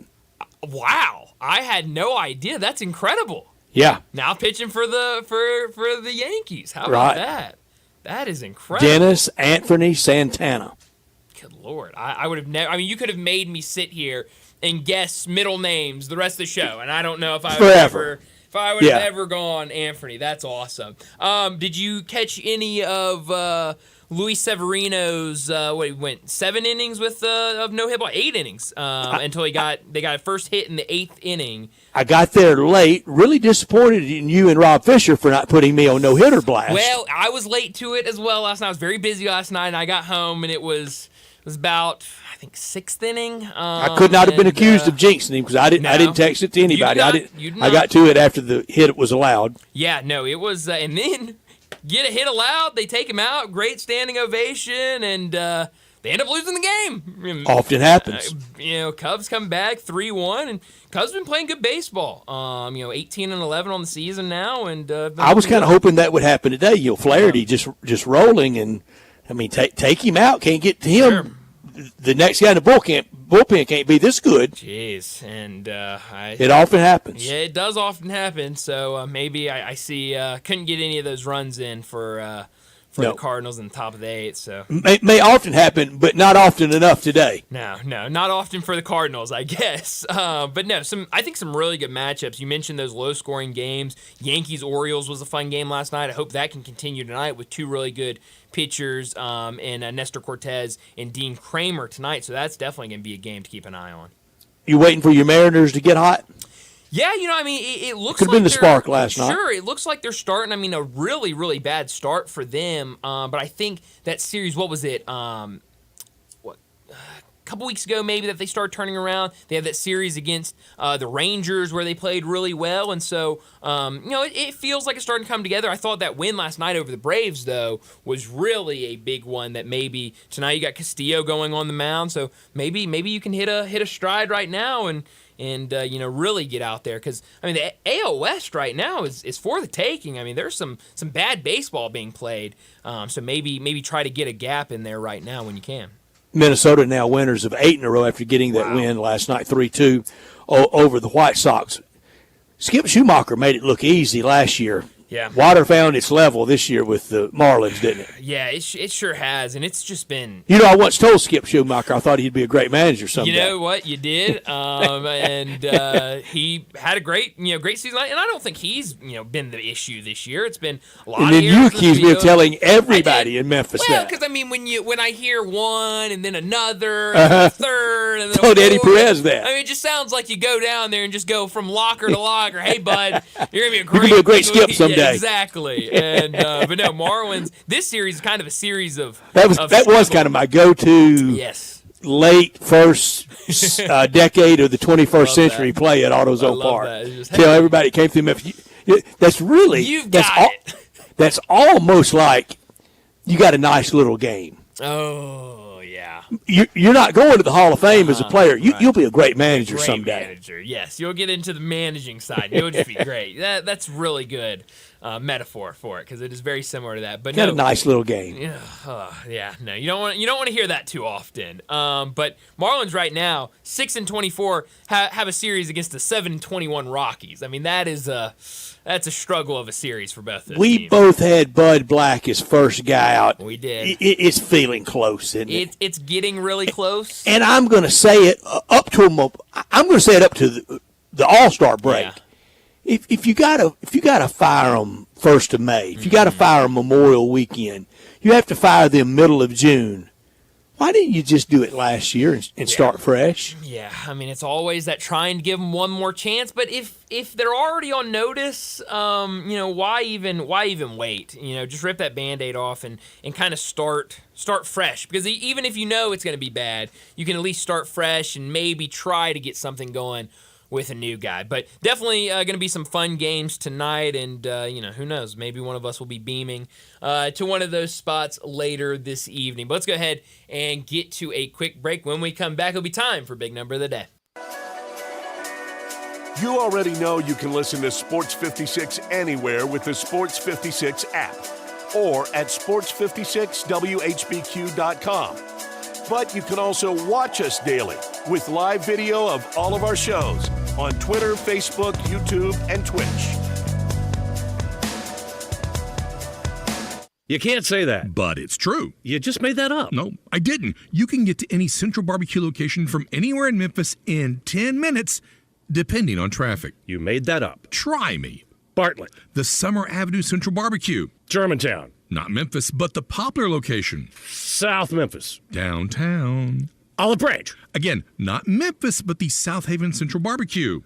I still don't think you say you can get to there any of them in 10 minutes. Well, that's why it's depending on traffic. Getaway Sports Bar, the best kept secret in town, open noon to 1:30 a.m. 7 days a week.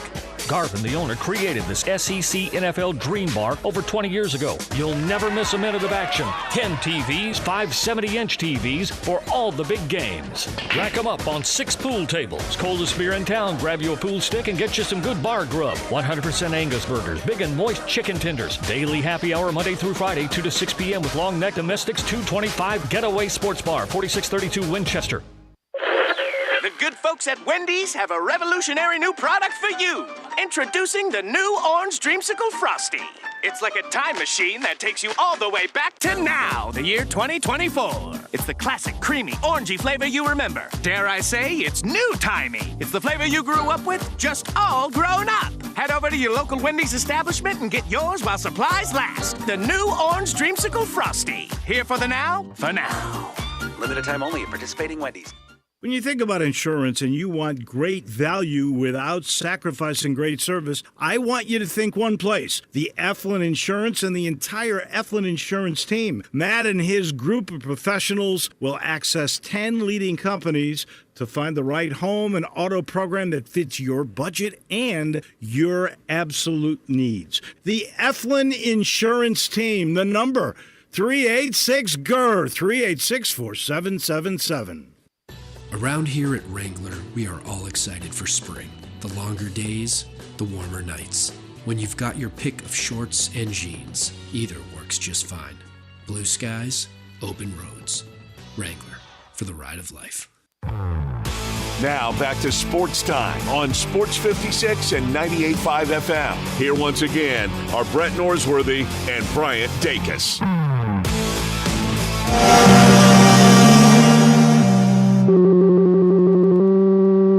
Big Daddy. Hello, Big Brand. It's a guy, he wants to be big, then he gets big, he doesn't want to be big anymore, then he gets small, but the suit's too big. Big Daddy. The big boy. You're a big guy. I think she's trying to pull a fast one on Big Daddy. The big number of the day. Well, my big number today comes from That baseball game we were talking about earlier, the Cardinals and the Detroit Tigers. This comes from Jeff Jones, who covers the St. Louis Cardinals up in St. Louis. My big number is 14. Jack Flaherty finished the day with 14 strikeouts against the St. Louis Cardinals. And Cardinals PR reports that Jack Flaherty is the first pitcher to strike out at least 14 Cardinals in 6 2/3 innings pitched or less since the year 1901.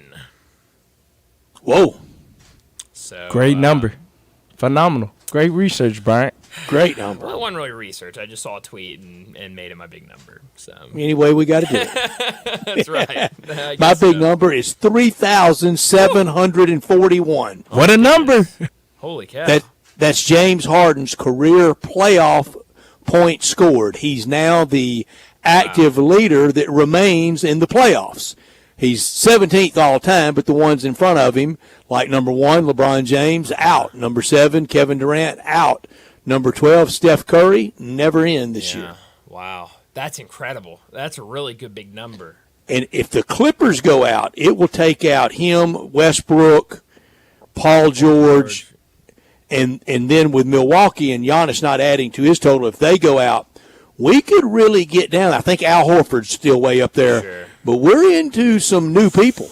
No, we are, and it's kind of what we were talking about the other day of this kind of almost, change of the guard of new. It seems OKC is a team that sure had playoff success when KD and Westbrook were there, but this new look Oklahoma City Thunder team has not had that success. Minnesota, same thing. So you're definitely seeing some new kind of take over. Cardinals knotted at 1 apiece. All right, Cardinals Runners have on first and third. Wow, I am kind of shocked. These guys have not been as good as Flaherty. Take that, 1901. How about that? That was good timing for you, Bryant. Yes, Pat Smith, our buddy at Jocks down in Birmingham, just tweeted this out, and to the shock of nobody, guess the number 1 market for UFL football. Birmingham. Birmingham. It is Birmingham. Yeah. Top 10 local markets through week 5 for games on Fox. Birmingham's 1, okay. St. Louis 2, New Orleans 3, Detroit 4, Tulsa 5. Interesting. Bless your hearts, Tulsa. 6, Kansas City. 7, Memphis. Okay. 8, Louisville. 9, San Antonio. 10, Columbus. Columbus is right up there with Birmingham. You could just put the Big Ten logo on TV, and I think it draws some numbers. I love that. That's great. There's some places that just love football. They got to have it. And got to have it. The UFL gives them some football. So. That right there keeps the UFL going. Yes, absolutely. Now we've got to get more people to the ballparks. Only 2 places are drawing. Memphis is not alone in not. No, not at all. Not at all. And no, they had and they have a challenge. Mm-hmm. The 2 places drawing are Birmingham and St. Louis, and Birmingham is not as robust as St. Louis is drawing. No. St. Louis took the NFL, and I don't blame them. They took it really personally. They did. And they are making it their... And Kroenke did it to them. Sure, and they're making it their personal mission to kind of stick it back to the NFL with the Battlehawks, and it's worked out really well, and there's kind of them and what they're drawing, and then there's a little bit of a drop-off, and then there's Birmingham. Birmingham's doing a nice job of giving them a really good environment to play in, but also Birmingham's had that success in the last couple of years. I mean, won the first 2 years of the USFL, back-to-back champions, and now coming to the UFL, and it dominates non-NFL championships. Sure, I mean, but oddly enough, didn't get one in the old USFL. Got one in WFL. I think got one in XFL. Interesting. Did XFL crown a champion? I don't know. AAF, who won it in AAF? Didn't Spurrier's team win it in AAF? And he claimed it as another championship he won? Oh, I don't know. A Florida-based team? Maybe, yeah. Well, the AAF, did we even get through a season with the AAF? I think so. I think we crowned a champ. Okay. We didn't crown a champ in year 2 of WFL. The Birmingham Americans won at year 1. Interesting. The Vulcans were leading at year 2, and plug got pulled. Ugh, hate that. I hate that. So, yeah, maybe this would be, 3 straight championships for the Birmingham Stallions. So I love to have it happen. Our buddy Brett CNC at Pick Six Previews on Twitter at Pick Six Previews, he just tweeted out longest active winning streaks in FBS. Okay. 26 years for Boise State. Whoa. 22 for Wisconsin. 18 for the aforementioned Oklahoma State Cowboys. Wow. The job Mike Gundy's done, yeah. I mean, that's up there with Frank Beamer, Sure. Kurt Ferentz, Yep. all-time jobs at his beloved school. 17 Alabama, 13 Clemson and Georgia, 12 Ohio State, 11 Iowa. We talked about Sure. Kurt Ferentz yesterday. Utah 10, Memphis 10. Wow. That's awesome. I mean, it just shows this success. Appreciate that what we have. Absolutely. I mean, that Support with what we have. Sure. That with the bowl Buy streak. season tickets now for Ryan Silverfield's good team, great team he Yes. potentially could have this year. And when that's the same thing like we were just talking about is the success is there. The success has been there, and it's been very clear with that stat. That's a great number. Also, the bowl streak that they're on of constantly being good enough to get to a bowl. And now with the excitement around the program and what could be next year with the opportunity to be a Group of 5 representative, there should definitely be a lot of excitement, and that should in turn become a lot of people at those games. How about this? I know we can do both, and I know there's a time for every season. But media organ grinders about second weekend, how about supporting Ryan Silverfield first? Sure, absolutely. Absolutely. I agree, Brett. I agree. I mean, that's going to be what comes here first, and that team that he has, we already know what it's going to look like, and it is going to be a really, really good team, and I'm with you. I mean, I think there should definitely be more talk about this upcoming football season and what could be. All right, I've asked you before, for college football playoff games, what's the football equivalent of advancing in the basketball bracket? We're going to have a little more clarity about it now going forward. It won't be guessing. And I've always said kind of those New Year's 6 games that weren't in the playoffs, that was 16 Elite 8 type games. Right. Well, we had the Final Four. It was the Final Four teams.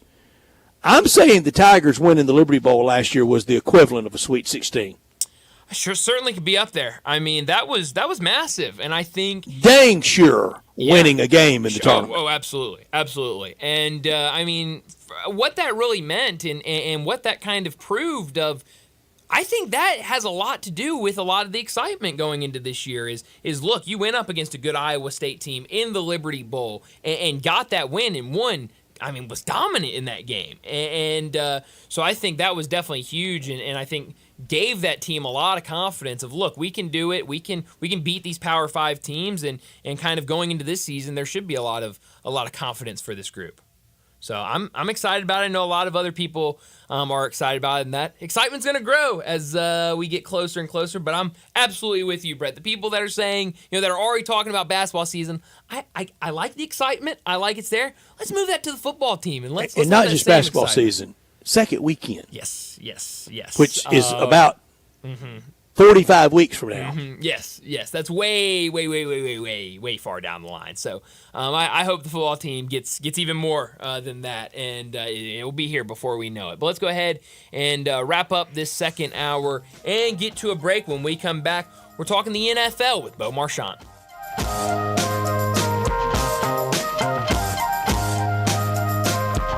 Hey, Mid-South! Discover your new ride at Gossett Kia on the Pike. You want it? We Gossett with 2024 Kia Forte LXS. 41 MPG Highway, $199 a month, $34.99 due at signing. How about 2023 Kia EV6 Wind, rear-wheel drive, $249 a month. Plus, Gossett Kia's got 2024 Telluride LX front-wheel drive, $369 a month. Both $39.99 due at signing, all 24-month lease. And you'll always find peace of mind with Kia's 10-year, 100,000-mile powertrain limited warranty. So stop what you're doing and call Bobby J, because he's ready to put you in a new Kia today. That's Gossett Kia, 1900 Covington Pike, online, KiaCovingtonPike.com. If you want it, we got it at Gossett Motor Cars. All 650 acquisition P, 30,000 miles per year, 20 cents excess mileage, Forte RE756 120, MSRP 22,320, EV6 P56 03393, MSRP 50,200, Telluride RG5 1041, MSRP 37,935, includes all rebates and incentives, must finance through Hyundai, excludes tax, title, and license. See dealer for complete details. Offer valid through 4/30/2024, dealer stock only. Challenging, purposeful, rewarding. I was the only female in my class, so I call them my brothers to this day because they supported me, they helped me. Like, I couldn't do pull-ups. I went to the gym, we worked out together, so it was fun. We have the unique opportunity as deputies of interacting with people at some of the worst and sometimes most transitional or pivotal moments of their lives. Come join our team, become a patrol deputy with the Shelby County Sheriff's Office. Bartlett Small Engine has been serving quality power equipment since 1970. They have a full line of power equipment, parts, and services for most makes and models. Bartlett Small Engines has the best brands in the power tool industry, and they're all American made. Bartlett Small Engine is your can-do store. 6780 Summer Avenue. Call 901-386-9779. Bartlett Small Engine has free pickup and delivery both at your home and curbside for lawnmowers, blowers, edgers, and any small engine. Call 901-386-9779. Looking for sports in all the wrong places? Try the Owner's Box Sports Bar and Grill in Lakeland Town Square. Fun, friendly, exciting, and comfortable with wall-to-wall TVs for all your favorite games, 24 taps for all your favorite beers, including NA and local craft beers, and an in-front-of-the-wall full bar for all your other favorite beverages, including a full wine list. Add in an upscale menu, patio seating, daily specials, and events, and you found all your sports in the one right place. The Owner's Box Sports Bar and Grill in Lakeland Town Square, Highway 70.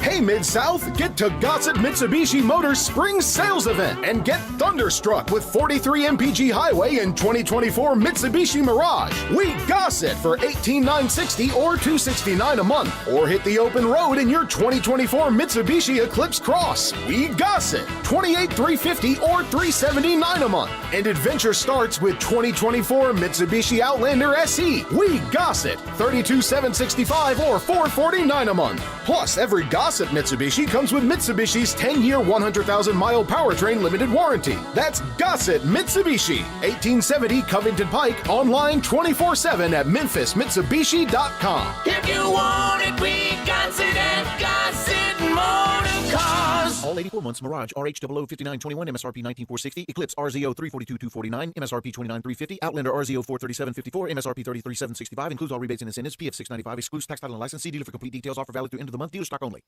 Around here at Wrangler, we are all excited for spring. The longer days, the warmer nights. When you've got your pick of shorts and jeans, either works just fine. Blue skies, open roads.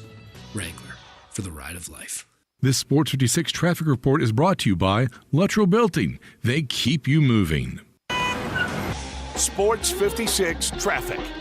Good afternoon. It continues to build with more volume over here where it was already slow. 240 east up by Poplar. It's cranking up pretty good on Sam Cooper going outbound. Still looks good as you travel south of Memphis on the Interstate 55 down through South Haven all the way into DeSoto County. Weimer's Jewelry 7525 Highway 64. They want you to know they are your Mother's Day headquarters. Go by and see them and shop local this year at Weimer's Jewelry. I'm Commander Chuck with your on-time traffic. We are Sports 56, WHBQ Memphis, and W253DF Memphis. Flynn Broadcasting Stations. Oh, yeah. National Football League talk every Tuesday with Bo Marchant, covering the NFL Draft at collegetopro.com and the NFL Draft Bible, covering the Steelers for Sports Illustrated, living and running in Eastern Ohio, and on Twitter X at Bo Marchant. Here's Bo with Bryant and Brett. Bo Marchant joins us now to talk the NFL like he does every single Tuesday. He joins us on the Sissy's Log Cabin guest line. Bo, thanks so much for joining us, and plenty to get to in the NFL, especially with the NFL draft. But I got to start with you. Probably the first question you've gotten from everybody on the NFL draft. What did you make of Michael Penix Jr. going number 8 to Atlanta? Wow. Listen, I wish I was wise enough to know. It's just a bizarre set of circumstances. It goes from the Falcons, doing their due diligence. You have a scouting department. You have a GM in Terry Fontenot. You're doing all this work throughout the college season. You're going to All-Star games. You're doing all this stuff. I mean, Penix was down at the Senior Bowl, so it wasn't like they had a more than ample opportunity to get to know him and talk to him. Then you have the combine opportunities. And then after the combine, after the season, after the Senior Bowl, then you go to free agency. And rumored. It seemed like they kind of got to Kirk Cousins before they were supposed to. So they were so eager to sign Kirk Cousins, let alone they had to know what they wanted in Michael Penix. And that's where my confusion is. Why would you give Cousins that money guaranteed, $100 million of it guaranteed? You want to stick with him. You want to help him in terms of getting that team up and running, but you select Penix at 8. And it's not about the Penix pick. I don't have no problem with that. I just think it's a weird dynamic. I think it sends distrust between Cousins' camp and the Falcons, and I think it gives a fan base. Now Cousins, he's a quarterback that's been under a ton of scrutiny his entire career. If he struggles out of the gate, fans are going to be clamoring to get this rookie on the board. They're going to want to see this young kid, throw the football, and they're going to remember the glory days that just were at Washington when he was playing in the national championship. So it's a bizarre set of circumstances. I don't like it for either player. I think it puts them at, butting heads, and I know they're not, but it's just, you're a young rookie. You want to come in with a shot, especially quarterback, to be the guy. You got to wait. Cousins got the big money to be the guy. Now he has this young blood kind of underneath him that could take his job early. So it's Atlanta put themselves in just a bad light by doing that maneuver. And what it does, you're right about the fan base. Already the most popular person on any roster is always the backup quarterback. When it elevates Penix before he ever does anything, and I think he will do plenty in the NFL, and I'm rooting for him, but before he ever hits the field, it vaults him into almost mythic status. It does. I mean, think about preseason. Just say, he's going to get his reps during the preseason. Imagine if he looks spectacular. Imagine, wow, this kid looks phenomenal.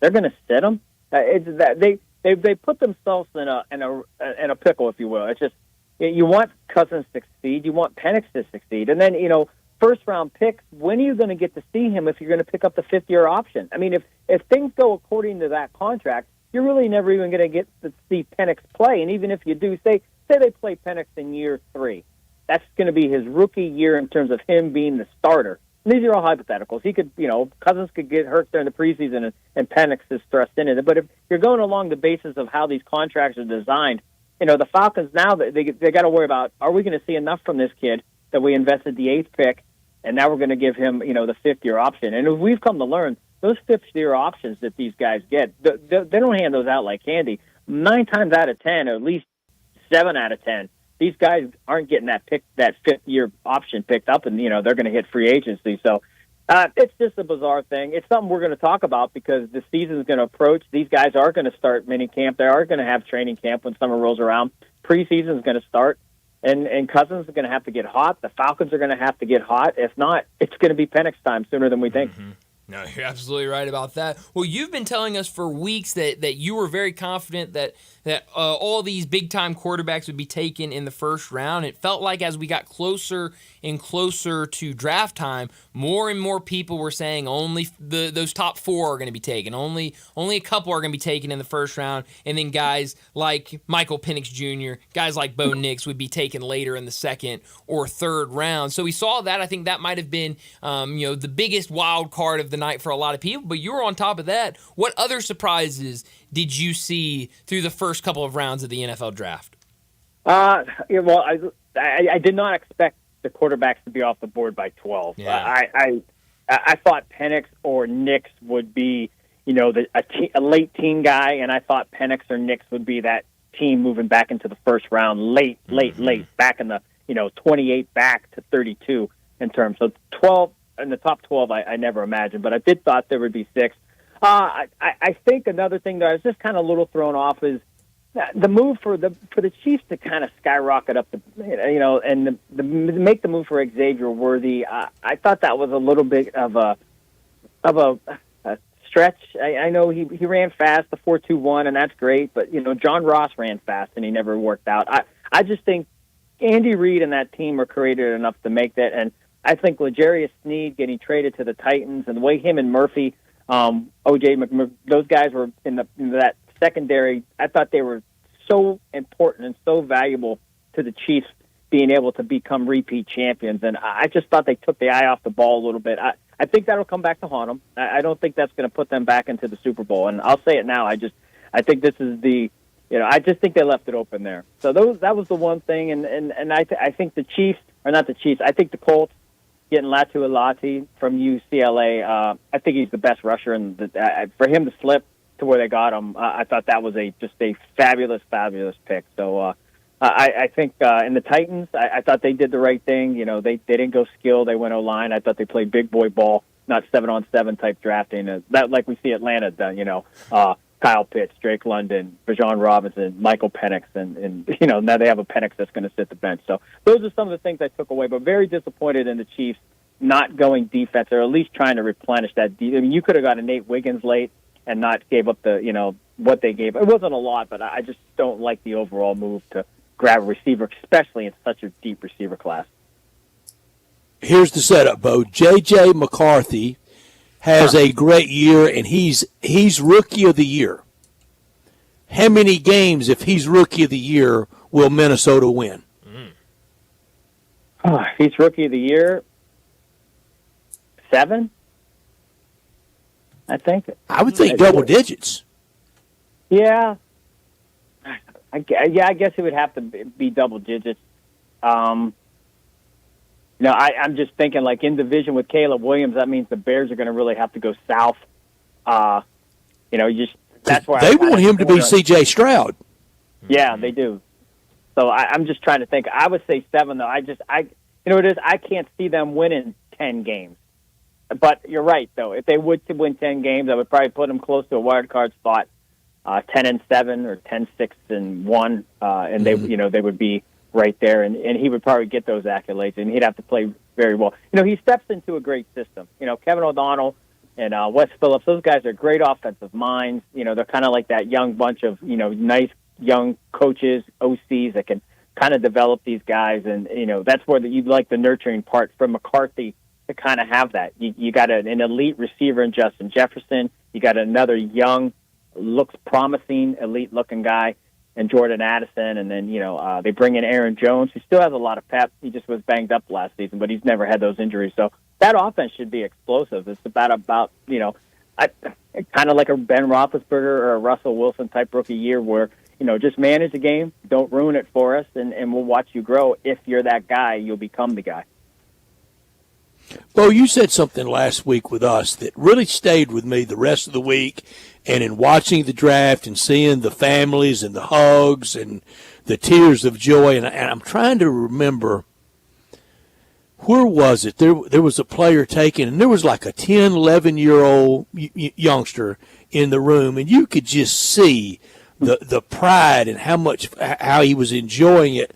That whether, I don't know if it was a family member or a friend or, why he was there, but it had to be something, a familiar tie, a close tie. And you could feel the love of, whether it's my big brother or my cousin or my friend, he's going to the NFL. And what you said last week is you wanted all these quarterbacks to do well because the league needs it. Because last year we hit some real ruts week after week with quarterbacks, and the Tommy DeVito story was good. Have y'all heard that he's Italian? Have you heard Tommy DeVito's Italian? We only got told that 900 times last year, but we need quarterback play, and I thought it was illustrative of you, my friend, and that's how you think. You want all these guys to do well, and I don't want Penix to be the bust and be the draft night a joke because the Falcons may or may not mess that up. I agree. Even when it comes to scouting, I get lectured because it's hard for me to just be negative. Life's hard enough to let somebody. We all know our faults. We all know what we do wrong. We don't need to be told. We can write about it, but it's there to see, and that's the fun part. You want these. You really want these guys to succeed. You don't want them to succeed if they're playing against your favorite team in terms of that particular game, but in terms of the grand scheme of things, it's just the better these guys are going to be, the better it is. I mean, if we can get, we talked about the 6 quarterbacks in '83, and you got a Marino, you got an Elway, you got a Kelly, then you got an Anasiasen, and Ken O'Brien. So it's you think about these guys, and it's critical that these guys are developed the right way. It's critical that they succeed, and it's a lightning rod. We saw it last year in Houston. It's such a great example of if you can nail it and get it right, if you become a contender that quickly. And kind of piggybacking on that, I love what Carolina did. I mean, they went directly. They spent free agency addressing the O-line, and then they move into round one and they get Xavier Leggett, who I think is extremely good. And they just kept those two SEC wide receivers at the bottom of the first round. They can play. Yep. Yeah, they can. I mean, they got a real I shouldn't say a star, but a guy that I'm very high on. And then they take Brooks as the back. They get the tight end, so they just start stockpiling, doing all the things that you need. You invest in these guys, you do the things, and I didn't like the Rome Odunze pick. I like building. I like O-line. I like defensive guys. I think they're just hard to find, and especially with the surplus. But if Odunze becomes a Justin Jefferson or a Jamar Chase, the pick will be fantastic. I don't fault any of the picks last week. I mean, teams know what they're doing. They have a vision of where they want to go, and I'm just an outsider kind of looking in, trying to gauge where that's going to take them. But like again, I don't like the Worthy pick, but Andy Reid and those guys know a lot more than me. I would have went in another direction, but they might feel comfortable with certain guys stepping up, or they addressed it different ways, and those are all the things that we don't know. We'll come to find out. Once this draft a few years from now takes place, and people say, "Oh, you got to wait a couple years." No, maybe some guys you got to wait, but we're gonna know pretty darn early if Caleb Williams is worth the number one pick. We're gonna know if Marvin Harrison is the guy that he's supposed to be, and we'll find out if those guys are who they are or they're bust. And it doesn't take long for us to realize that. It's a pretty simple thing. Let's go 12, 13-year playing career, 5-year waiting period for the Hall of Fame. Let's go summer of 2044. And, Bo, the good health you're in and all those miles you've been running, you'll still be at Fawcett Stadium in Canton for the ceremony. Who's your Hall of Famer, Bo? And Bryant's got his, and I have mine. Yeah, I think I said it a couple weeks back, and I'm going to have to go with Marvin Harrison. And I don't like going with skill guys. I'm going to go with Marvin Harrison, and I'm going to go with an oddball one here. I'm going to go the second round, Notre Dame, Houston Texans, and Blake Fisher, their offensive lineman they took. So I'm going to give an easy one in Harrison, and I'm going to go on a limb here, go second round, and Blake Fisher. And I think he's going to be a guy that Joe Alt. There was no fault to Joe Alt. I could probably list Joe Alt as that guy, but as an oddball name, I'm going to throw Fisher as the guy that I think most might say I'm going to have to go with Harrison. But I'm going to go with 2 as well, and you'll understand why I'm going with 2. Everyone will know why I'm going with 2, because my first one, Tyler Guyton, taken off the board, number 29. I don't know this team that they took him, Dallas Cowboys. I mean, who are they? But this guy will be a Hall of Famer one day after he spends his entire career with the Dallas Cowboys. Oh, Johnny. Who knows how many Now we're going to get Super parade. Bowls. Now we're going to get parade route, and we're going to get the parade. What line up in the parade in Canton at the great Hall of Fame parade? Oh man, bro. Need some time. Still a We're in little trouble, raw. Brett. Still a little raw, but hey, gets down in that system that they've got in Dallas. Going to be a Hall of Famer. Then my other one, other one, Xavier Leggett, the New Carolina Panther. Oh yeah, he's amazing. Love He's amazing. He was big time receiver at South Carolina. I think he does the same with the Panthers, and it will be huge for Bryce Young to have another young wide receiver to rely on. Brian, I'm going to go. Go ahead, I'm sorry. Go ahead, Bo. No, you go. please. No, I just laughed. I'm going to go with who I talked about a few weeks ago. I'm going to go with Brock Bowers as my first one. This is the first time we've ever gone to, and I like that we're doing it. I'm going to go Brock Bowers as my surefire summer of 2044 at the Hall of Fame, and he'll be bald in 2 years, so he'll look like a Hall of Famer when he gets there.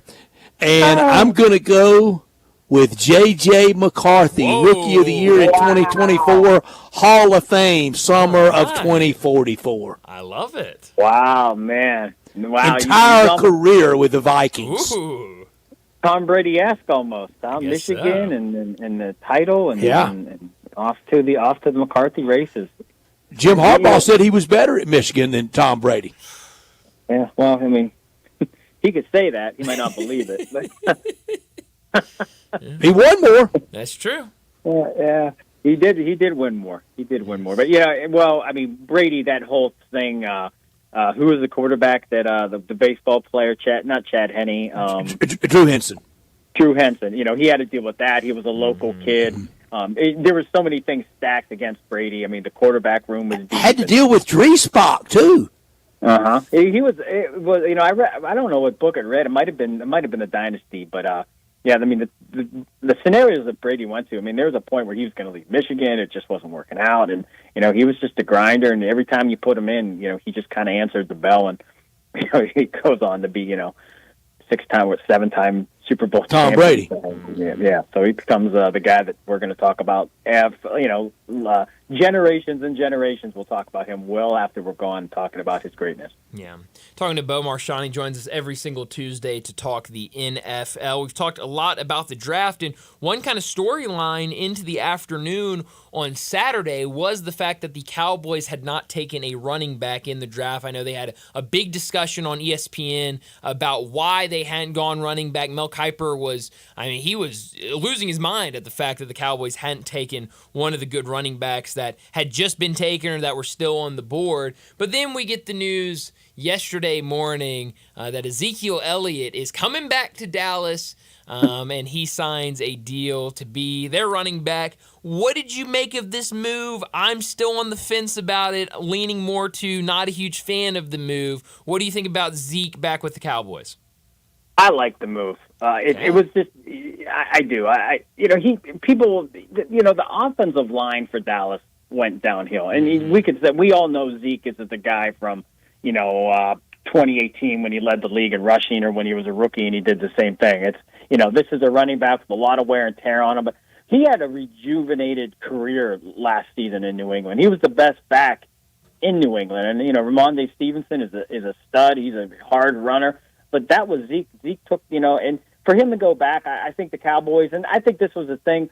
If something would have worked out, that the Cowboys would have went in another direction. Maybe they would have brought somebody in and free agents when all the guys were on the board. But they get a cheap option, a guy who knows the team. Mm-hmm. We know the fan base loves him. We know he's a hard runner. He's not gonna hurt the Cowboys, if you will. And they got, Deuce Vaughn, we don't know, and Ricky Dottle. I love Ricky Dottle. I think we really got to kind of see him last year, kind of emerge, and not emerge as a superstar, but kind of really take another step. And he got hurt early on, so we missed seeing him kind of do his thing. So, running back by committee, keep Zeke fresh, and you got a couple young guys in Dottle and Deuce Vaughn, and the Royce Freeman, I don't put a lot of stock into that. If any of the signings that I would have kind of questioned, it would have been the Royce Freeman one. That one seems just kind of like, ugh.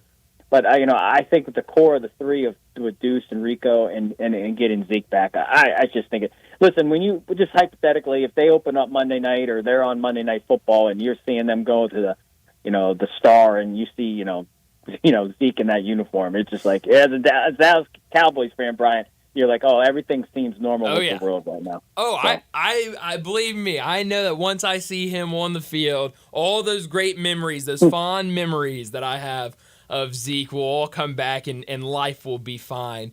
I'm curious because over the weekend, an interesting story involving Tom Brady. We were just talking about him and Gerard Mayo talking about Tom Brady, and still the possibility that it feels like comes up every offseason about Tom Brady returning to the field. And Gerard Mayo said, the door is always open if he wants to come here and coach. But as far as going on the field, I don't know. Could we see Coach TB12 in the future?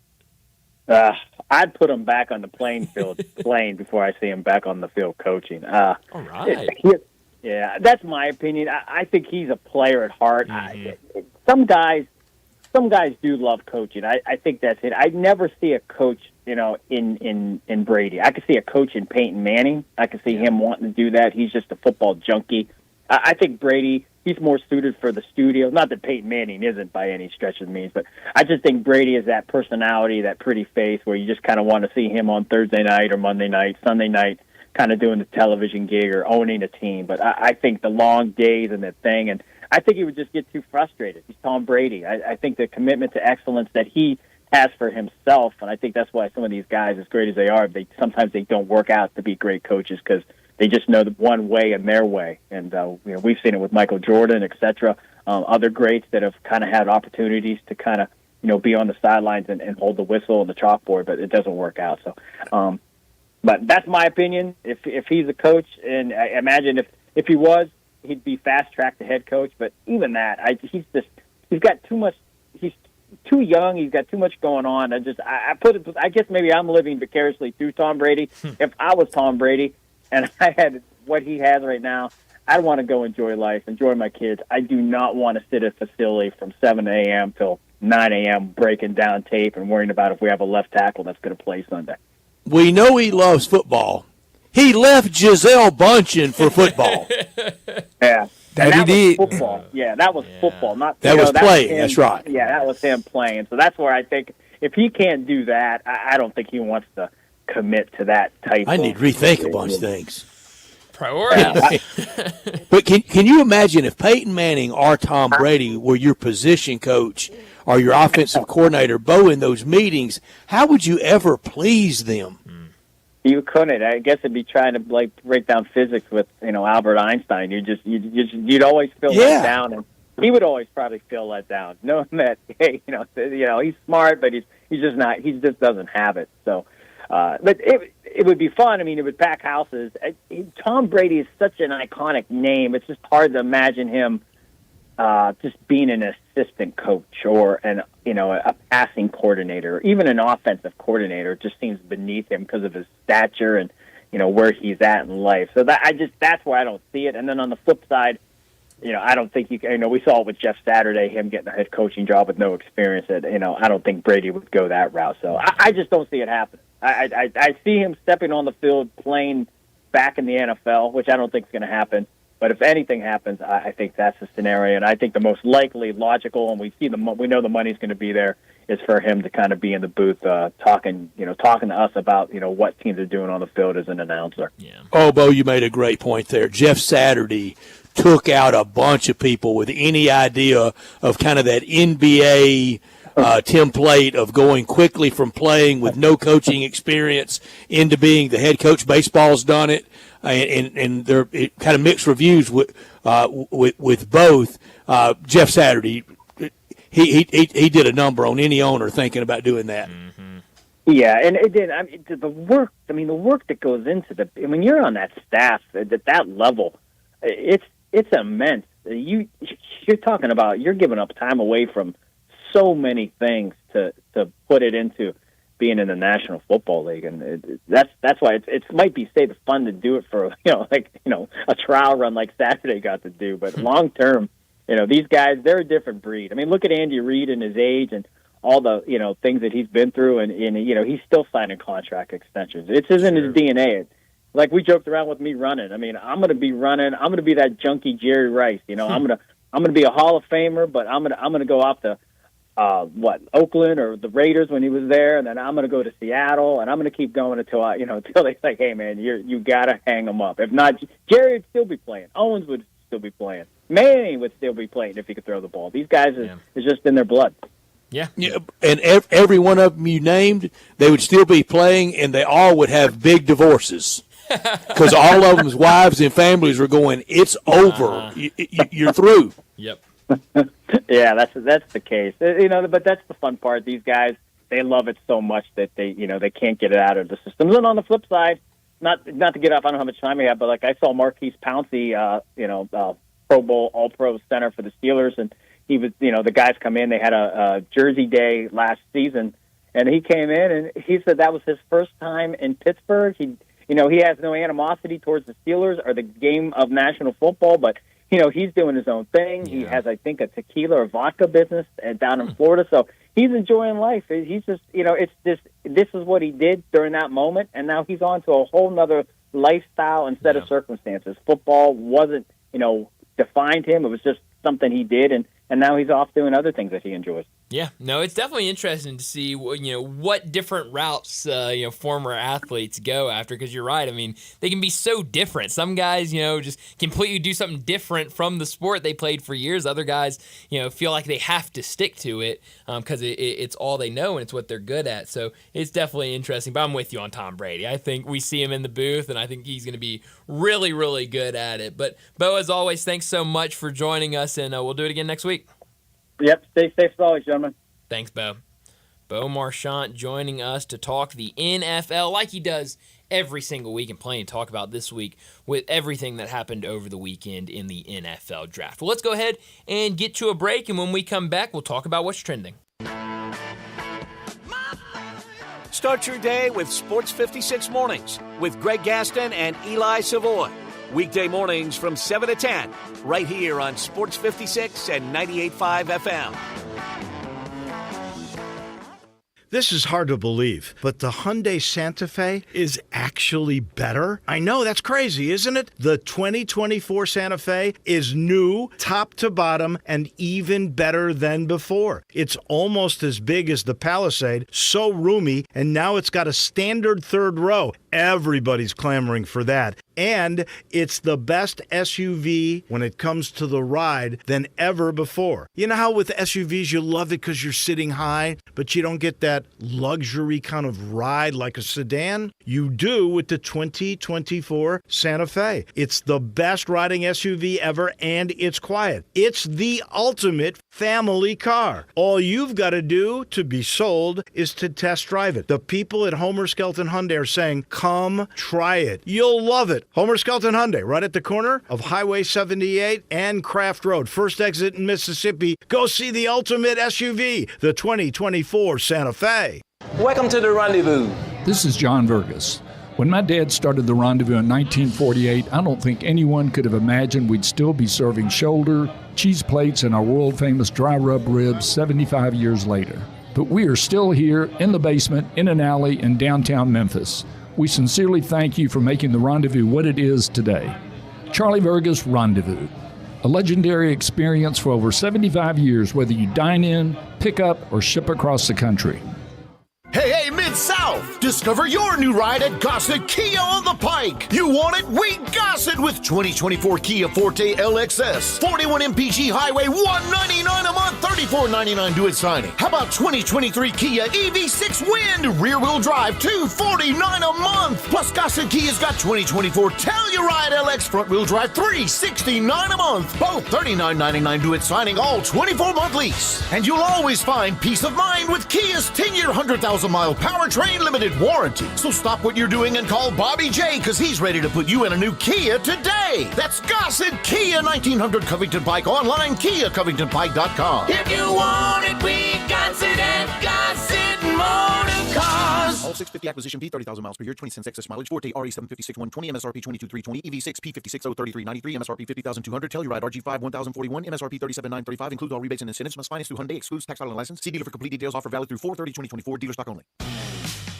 For the ones who work hard to ensure their crew can always go the extra mile, and the ones who get in early so everyone can go home on time, there's Grainger, offering professional-grade supplies backed by product experts so you can quickly and easily find what you need. Plus, you can count on access to a committed team ready to go the extra mile for you. Call, click Grainger.com, or just stop by. Grainger, for the ones who get it done. Simple, smooth, and every sip as easy as the last. Tito's handmade vodka tastes just as good with tap water as it does your favorite mixers. Back in the day, Tito distilled, hand-bottled, taste-tested, sent out to a few friends, then taste-tested again to give you the finest juice around. No frills, no flavors, no fancy labels, just the good stuff, just Tito's. For recipes, videos, and more, visit Tito'sVodka.com. Distilled and bottled in Austin, Texas, 40% alcohol by volume, namely 80 proof, crafted to be savored responsibly. Hi, folks, the Chevy Sheriff with good news for car and truck buyers. The Sunrise Chevy Ranch has acres of new Chevys and GM certified in stock, ready for immediate delivery. A $6 million used car inventory and cars and trucks for every budget, and a lot specializing in cars and trucks under $99.95. If you've been turned down by another dealer, see us at Sunrise. We specialize in financing, and SunriseMemphis.com is home of guaranteed credit approval. Cars and trucks may not be free, but at least they're affordable at Sunrise. Together, let's drive to the Sunrise Chevy Ranch, 385 in Houston, Levy, and Collierville. Sports 56 traffic. Good afternoon. It remains pretty crowded over here now on 240 East as you come past Perkins up to 385. It's still pretty slow on 240 East. Once you get past Poplar up to Walnut Grove, it finally starts to pick back up. And it continues to build out of the Midtown area on 240 southbound from South Parkway all the way down past Norris. 24/7 reliable crane and rigging services right here in the Memphis area. Make it Tomahawk Crane and Rigging. I'm Commander Chuck with your on-time traffic. Now back to Sports Time on Sports 56 and 98.5 FM. Here once again are Brett Norsworthy and Bryant Dacus.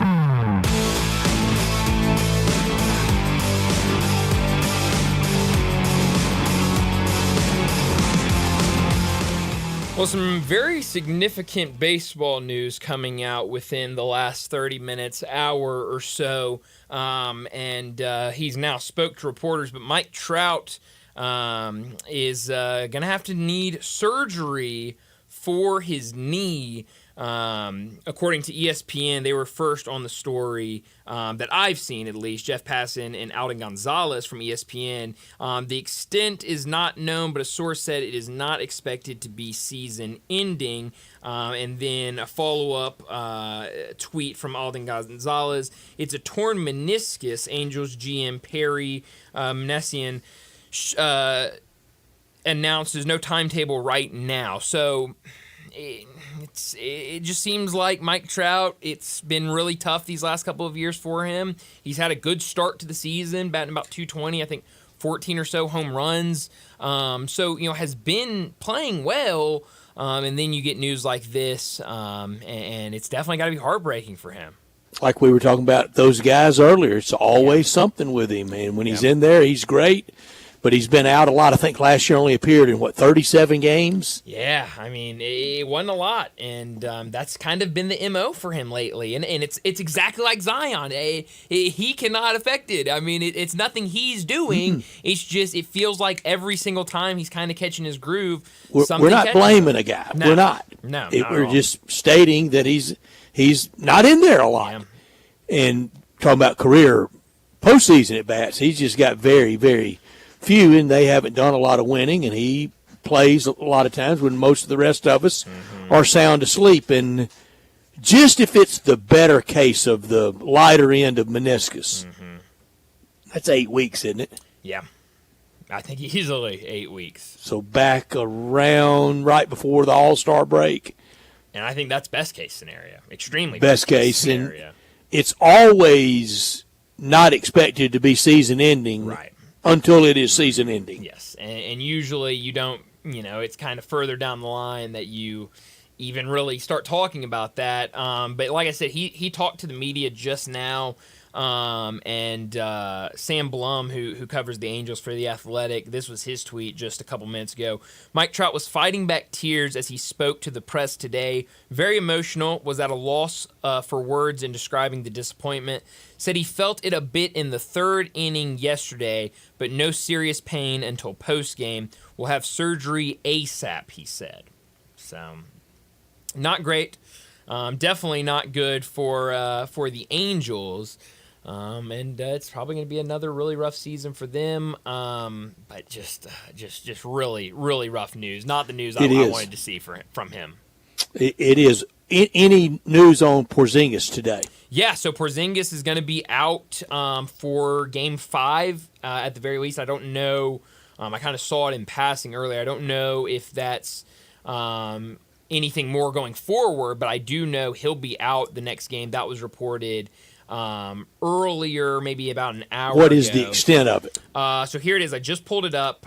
Here's the ESPN story. Boston Celtics center Kristaps Porzingis is expected to miss a minimum of several games with a right Salus strain suffered in Game 4. Do I have a Salus? I don't know. I don't know what a Salus is. Johnny, do you know what a Salus is? Do we have two of them?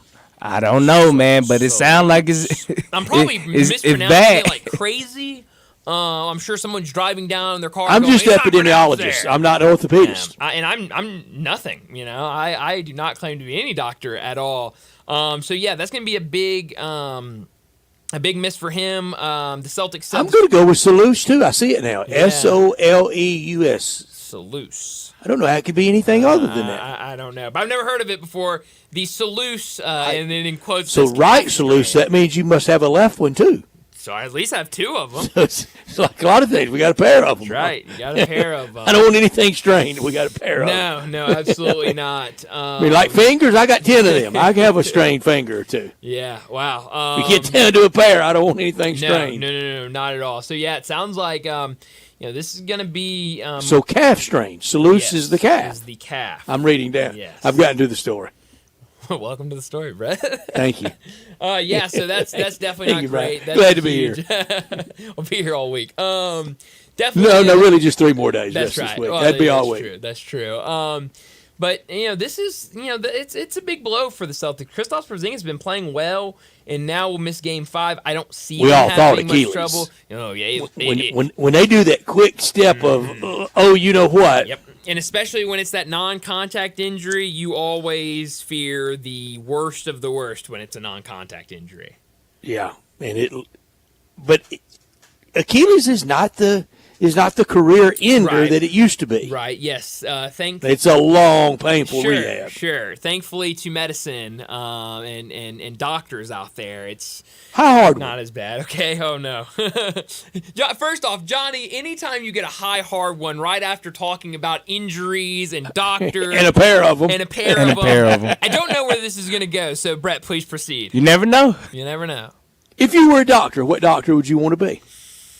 Ooh, good question. And do not ask John Harden that question tomorrow during that. No, you can't ask John. That will just, and I'm sure we're gonna get, incoming text message and however many minutes of John telling us what doctor he'd be. An eye doctor. How about that? I'd be an eye doctor. Very good. Yeah. Something basic. Normal hours. Normal hours. Yeah, the eye doctor seemed like the safest. I've one of my nephew's wives is a eye doctor, and you can really plan a lot of things. You have that emergency call occasionally, but I think in terms of like you're seeing like the most like crazy injuries or like things happening. I feel like eye doctor's kind of on the lesser end of that, maybe.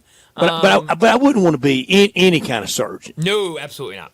Because I couldn't take the blood then that's why I'm not. I couldn't take the pressure, the severity of it. No, absolutely. There's many reasons why I'm not a doctor. I saw one of my buddies that I was actually really good friends with his brother, but there was only a year age difference, and so I was good friends with him as well. He lives in Nashville, and I don't know exactly what he does, but it's some sort of pharmaceutical sales or something along those lines. And so that's more like it. Sure. Yeah. But he knows a lot about what goes in there. I guess whatever he sells, it's something that you have to use during surgery. And so he's seen a handful of surgeries and a lot of different things. And I saw him a couple weeks ago at a restaurant. I was talking to him. We were catching up, and he was telling me about his job. And I said, "Now, what does that do?" And he's telling me. And then he goes into graphic detail about like what the product is used for, and like the different types of surgeries and what they have to do to get there. And I was like, all right, stop. No. I don't need to know anymore. I understand. Thank you very much. I can't come up with an answer after I asked you the how hard one. I don't. Well, you had a really good one. Thank you. But orthopedics would, in some, there are surgeons, but not all of them. Just like every cardiologist doesn't do the surgery. One time, speaking of cardiology and being in medical sales, and those are great jobs. Oh, yeah, absolutely. You don't run into any pharmaceutical sales rep, medical supply sales rep that they're not happy. Oh, yeah. And they all crush it and all have really, really good lives. And they don't have near the pressure on them as the doctor. Now, the paycheck's not what the doctor, what it is either, but it's real good. Yeah. Every one of them, to a person, man and woman, they're all very happy. And one of the only time I've ever left radio in 99, I took a job in Little Rock, and I was miserable in it, and told a cardiologist friend of mine, I said, I got to do something different. If I can't get back to Memphis and get in sports, I got to do something different. Sure. And he had me interview, and I was close to getting it. And then I said, heck, I got to get back to Memphis and get to sports. And a pacemaker sales rep. Oh, wow. Interesting. Mm-hmm.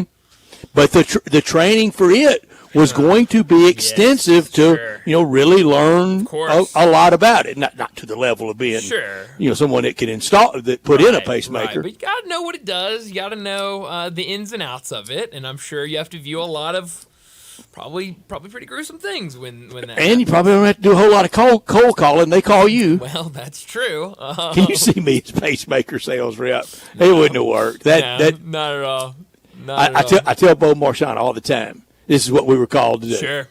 Absolutely. And both of y'all do it very, very well. But yeah, no, I cannot see you selling pacemakers. But hey, I think small town general practitioner would have been a fun doctor job. Sure, I like the small town aspect of it. I had a great one, legendary great guy Sure. in Far City, and anytime it got above, get plenty of rest. Here's some medicine. Sure. Anything really above that, send you to Memphis. Love that. Oh, that's great. That's great. I mean, if you got to go that's there. your default, I mean, that's perfect. I love that. I mean, Memphis. fever lasts more than about 3 days, you need to go see so-and-so. Head out there. Yeah, no, I like that. I think any job that when it becomes like a little too much that I can just like direct you somewhere else, I love that. That's great. That's Eye doctor's great answer. Thank you. Yeah. So I think it'd be, and now that I have glasses, I had to go to the eye doctor. My aunt's an eye doctor, so like, I've kind of seen some of it. Like, yeah, I'd be an eye doctor. I so admire anybody with your dome, anybody in the neurological world. Oh, yeah. But that sounds like a.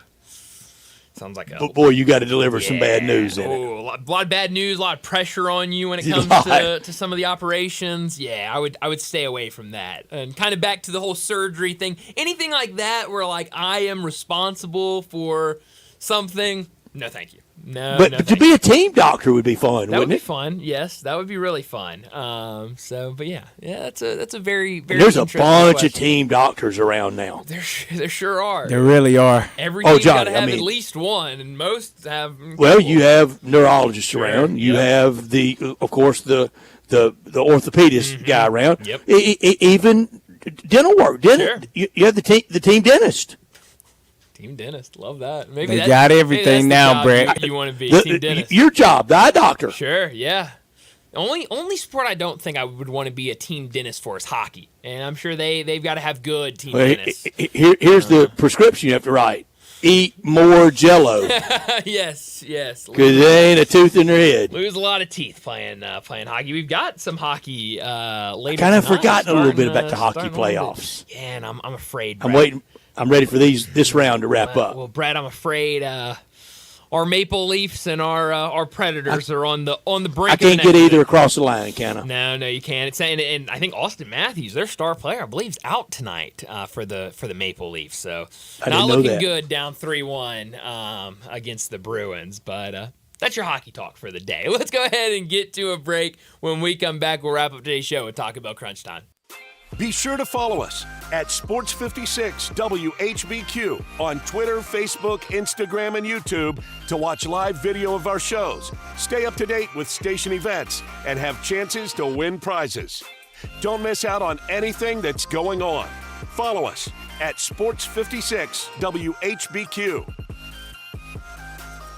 It's time to get charging in your new Charger from Gossett Chrysler Jeep Dodge Ram Fiat on the Pike during our Dodge Power Shot days, and it's your last call to charge forward and pay less. New 2023 Dodge Charger SXT, we Gossett at $27,599, $27,599 or $419 a month. That's $10,000 off MSRP. Plus 2023 Dodge Charger Scat Pack now $7,000 off MSRP or $659 a month. And get to Gossett during Ram Truck Month. 2024 Ram 2500 Tradesman Crew Cab $6,000 off MSRP. Plus 0% for 72 months on select models. So drive past the rest and come to the best. Gossett Chrysler Jeep Dodge Ram Fiat on the Pike. Online, GossettMotorCars.net. If you want it, we got it at Gossett Motor Cars. All 75 months at 8.99. Charger PH 636 167, MSRP 37715. Scat PH 612877, MSRP 55110. Ram RG 19347.2, MSRP 65925. Includes all rebates and incentives. PF 695 excludes tax, title, and license. See dealer for complete details. Offer valid through end of the month with approved credit dealer stock only. Chris Price, it's so good to see you.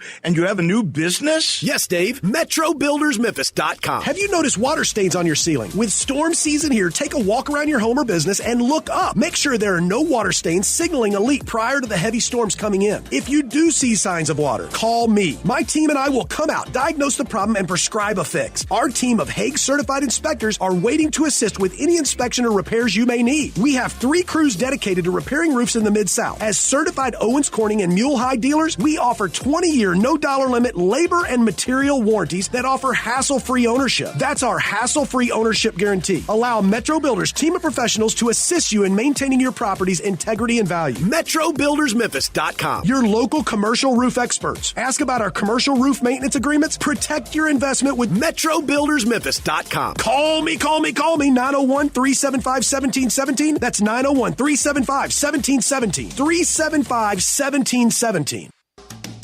As the seasons change, so does the need for reliable home comfort. It's time to turn to the experts with Choates, where your family's comfort is our top priority. Right now, Choates is making it easier than ever to upgrade your home's climate control with our exceptional Carrier systems. There's never been a better time to enhance your comfort. Select from incredibly low monthly payments, 36 months no interest financing, or choose our $1,650 Cool Cash rebate instead and lower the upfront cost on select Carrier systems. It's not just savings, it's cool cash in your pocket. Low monthly payments, no interest financing, or cool cash rebates? Whatever you choose, you're choosing quality, reliability, and the trusted service of Choates. Call us today at 347-8086 or visit ChoatesHVAC.com to learn more about these incredible savings. But hurry, these deals are as fleeting as a cool breeze on a hot day. Choates, let our family serve your family.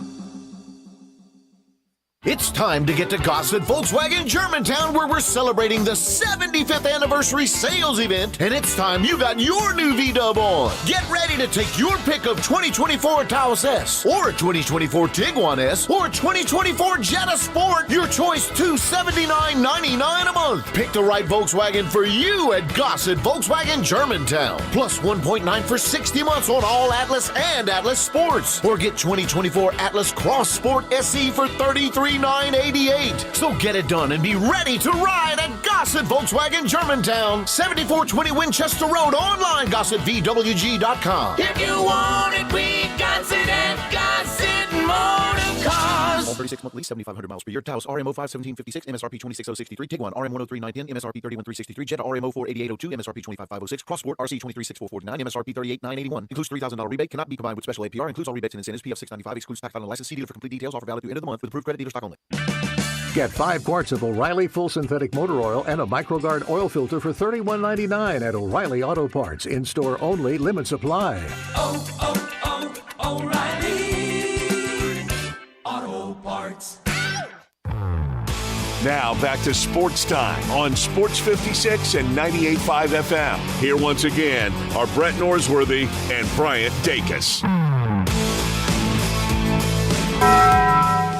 This is pretty cool, and we're just getting started, so.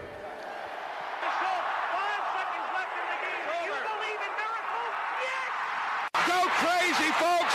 Go crazy! This is for all the biggest crunch time. You are looking live. In your life have you seen anything like that? Goodbye! It's obviously crunch time. Hammer, nail, coffin, this baby is over. The Double Steak Grilled Cheese Burrito, so good. Double the steak with nacho cheese sauce, seasoned rice, red strips, sour cream, and the 3-cheese blend wrapped inside a warm flour tortilla, with even more 3-cheese blend grilled on the top. The Double Steak Grilled Cheese Burrito, it hits the spot now at Taco Bell. And at Taco Bell, when they say they are feeding people's lives with unexpected good, they mean it. Bowl food you can't get anywhere else. Well, Brett, what I learned today as we get closer and closer to the final hours before the deadline for the transfer portal, more and more people jump in. I've seen a lot of guys entering today, kind of that final day to really get in, and a lot of fan bases are upset. I've seen not one, but several players that committed back to the team earlier in the season posting stuff on social media saying, I'm going to be back next year. We're running it back.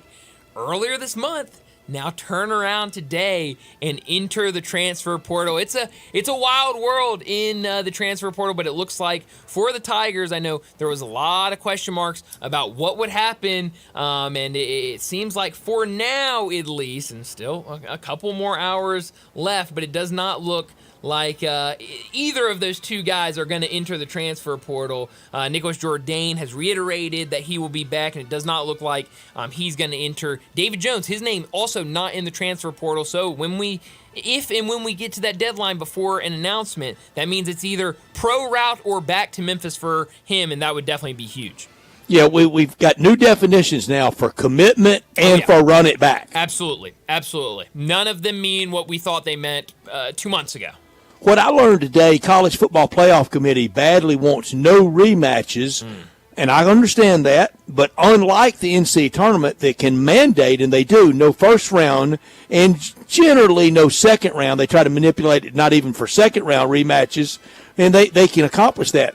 But they have 68 teams. It's a lot easier to do that with than the 12 this year, and we think 14 or 16 in the future. Here's one big thing they need to try to do. Don't try to be the basketball committee. It's a different sport. It's football. Yeah, no, absolutely. What I could have done without, it's what we talked about in the last segment. Mike Trout to undergo knee surgery to repair his meniscus. A lot of people think that, he could come back. I think that is the idea that the Angels want to put out, that this isn't, right now, season ending. But, Brett, we know how that goes. We've seen That's it also here. for at the ticket office. Absolutely. And we've seen that here with different guys with the Grizzlies where it comes out and it's not season ending. They'll be back and then very quickly turns into season ending. So we'll have to wait and see. But I do hope for those fans and for Mike Trout that he's back before the end of the season. I could have done without the White Sox 3-game winning streak coming to a halt last night. It ended. When will they win another 3-game stretch the rest of this year? Will they do it again? Will that be the longest win streak of the year? Last night made it 8 straight for the Twinks. Rocco Baldelli's team playing better. Yeah, no, they are definitely playing better. That's absolutely for sure. Where are you beaming tonight? Madison Square Garden. Knicks can put Joel Embiid and his dirty play out of its own misery. He's never won anything in college at KU or in the pros. He's always hurt or hurting. Yeah, no, you're right about that. Beam me. How about this? Going completely off the wall. Beam me back about an hour, and then let me see this AAA baseball game between Buffalo and Indianapolis. Alek Manoah. You're going back in the beaming machine? I'm going back in time in the beaming machine. That's and impressive. Making it send me to a AAA baseball game, which might be a first here in Buffalo. It's still cold in Buffalo. Sure, well, they're playing in Indianapolis, but yes, it's cold in both places. On the mound for Buffalo, Alek Manoah, obviously the Blue Jays pitcher, he's taking the mound for Buffalo. For Indianapolis, Paul Skeens, who still has a .53 ERA right now. They're, I think, through at least 3.5 innings right now in that game. 0-0. So a great game so far. We'll see how that plays out. Get Paul Skeens to Pittsburgh. They could use it to sell tickets. Going to watch Minnesota and Denver. Minnesota and Denver, they're set in the Western Conference semis. Oklahoma City awaits the winner of the Clippers in Dallas. Orlando at Cleveland. It's 2-2 there. And tonight, Indiana can eliminate Milwaukee. Yeah, that's going to be a really fun one to watch. See if Indiana can do it, like you said, tonight against the Bucks. Some really fun baseball games. Brett, you mentioned it during the break. Major League Baseball, when it comes to doubleheaders, they get got them back out and there. Out. Cardinals, Tigers, already back out there. A lot more games. Really great tonight. Uniform matchup. The Tigers in their traditional uniforms. Cardinals in the road gray with the red tops. Oh, yeah. Good red look. hats. A good jersey matchup tonight in Detroit for sure. But that's all the time we have. Enjoy your night. We'll talk to you again tomorrow afternoon.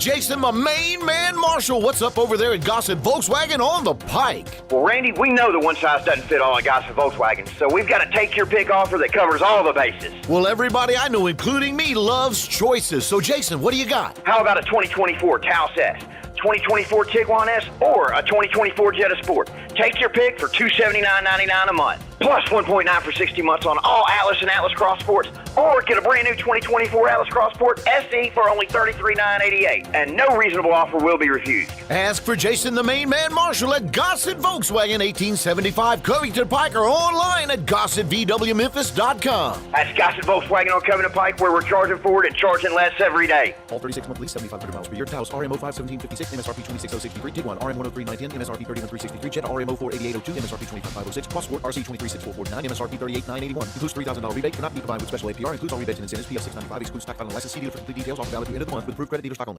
eBay Motors is here for the ride.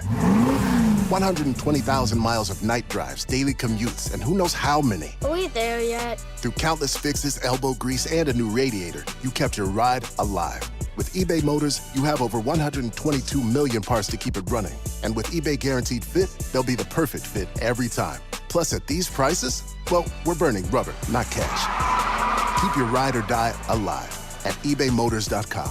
Eligible items only. Exclusions apply. Tuning into this station was the first best thing you have done today. This is Sheldon Rosengarten, and I'm with you, Mallory, and we are both with Mark's Ben Store Realtors. You, what's the next thing we can advise people to do if they are selling their home? The next best thing? Remember, Sheldon, the real estate market is changing, and you need honest, forthright help navigating the new environment. Doing it on your own is like driving a car in a blinding snowstorm. Correct, you. The upcoming changes will mean a lot for both buyers and sellers, and that's why we always advise people to talk to 2 to 3 real estate brokers and make sure that we are one of them. Sheldon, 2 to 3 real estate brokers? Really? Like 2 to 3 tee shots you always take? Yes, you. It's important to have a choice, whether in real estate or in golf. Now, back into the fairway, and to find out how you will move you, call him at 497-9756, or find out why they often say when you want the job done, call Shell Done at 483-0546 or memphisrelocate.com. That's 483-0546. All 650 acquisition P 30,000 miles per year, 20 cents excess mileage. Forte RE 756 120, MSRP 22,320, EV6 P56 03393, MSRP 50,200. Telluride RG5 1041, MSRP 37,935. Includes all rebates and incentives. Must finance through Hyundai. Excludes tax title and license. See dealer for complete details. Offer valid through 4/30/2024. Dealer stock only. Hey, Jeff Allen, what's happening over there at Gossett Kia South Mount Moriah Wonderland? Randy, we are making magic on Mount Moriah. 2024 Kia Forte LXS 41 MPG Highway, $199 a month, $34.99 due at signing. 2023 Kia EV6 Win, $249 a month, and a 2024 Telluride LX front-wheel drive, $369. Both $39.99 due at signing, all 24-month lease. And 0% for 48 months on 2024 EV9, and always get peace of mind with a 10-year, 100,000-mile powertrain limited warranty. So whether you live in Horn Lake, South Haven, Olive Branch, or Memphis, you'll be happy at Gossett Kia on Mount Moriah. So get over there, Gossett Kia South, 2680 Mount Moriah, or KiaMountMoriah.com.